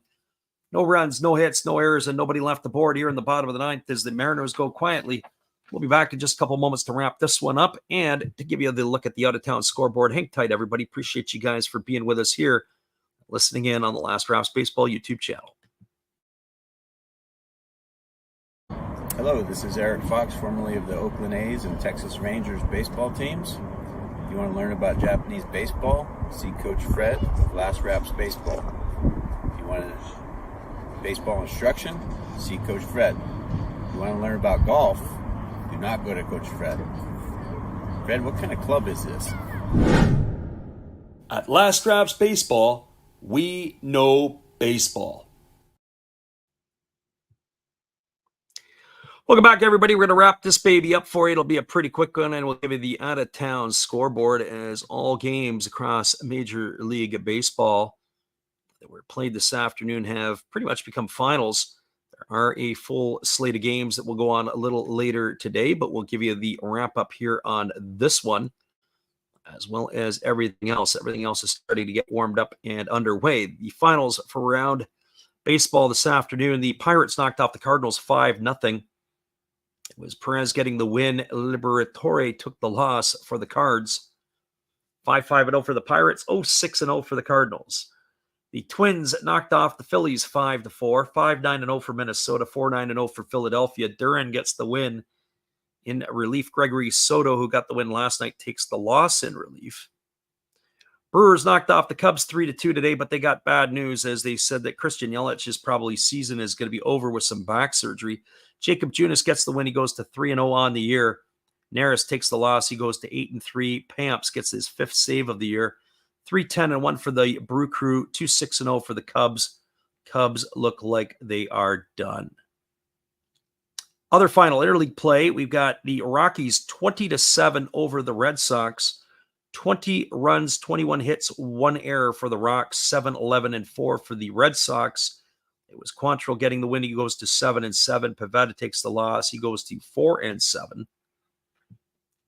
Astros take care of the Athletics 8-1, 8-11-1 for the Stros, 1-9-2 for the A's. Hunter Brown with the win. He goes to 9-6. JP Sears takes the loss. He's 7-8. And the other final, the Reds knocked off the Braves 9-4, 9-12-3 for Cincinnati, 4-10-1 for the Braves. Sam Moll gets the win. He's 2-1. Winans takes the loss for the Braves. He's 0-2. And then this one here that you listened to with us, the Angels beat the Mariners 2-1. It was a solo shot by Mitch Haniger in the top lead off the second inning. They put the Mariners on the board with their only run. And then the Angels got 2 in the 8th, a single by Shonwell. With 2 out, it was a single off the bat of Willie Calhoun. Put runners at first and second. And that Brandon Drury, or I should say that Brandon Drury was able to bring home, sorry, it was Willie Calhoun who brought home Nolan Shonwell on the single with the RBI. Sorry, I guess it was Brandon Drury who brought home Shonwell, and he was throwing out trying to stretch his single into a double. And that's pretty much how it ended up being. So 2-1 is your final score of the win. And this one here goes to Hans Kraus. He goes to 4-0 on the year. Santos takes the loss. And the save goes to Estevez. That is his 20th of the season. All right, everybody. Well, hopefully we'll see you guys again tomorrow. And we appreciate you guys for stopping in here again. Hobbyist, anybody else who jumped in, our friend Gracie Lynn, not to mention the living room, as was Baseball Lover and everybody else. Sauce Up. Steve Rademacher, thanks for poking your heads in here this afternoon for some afternoon baseball.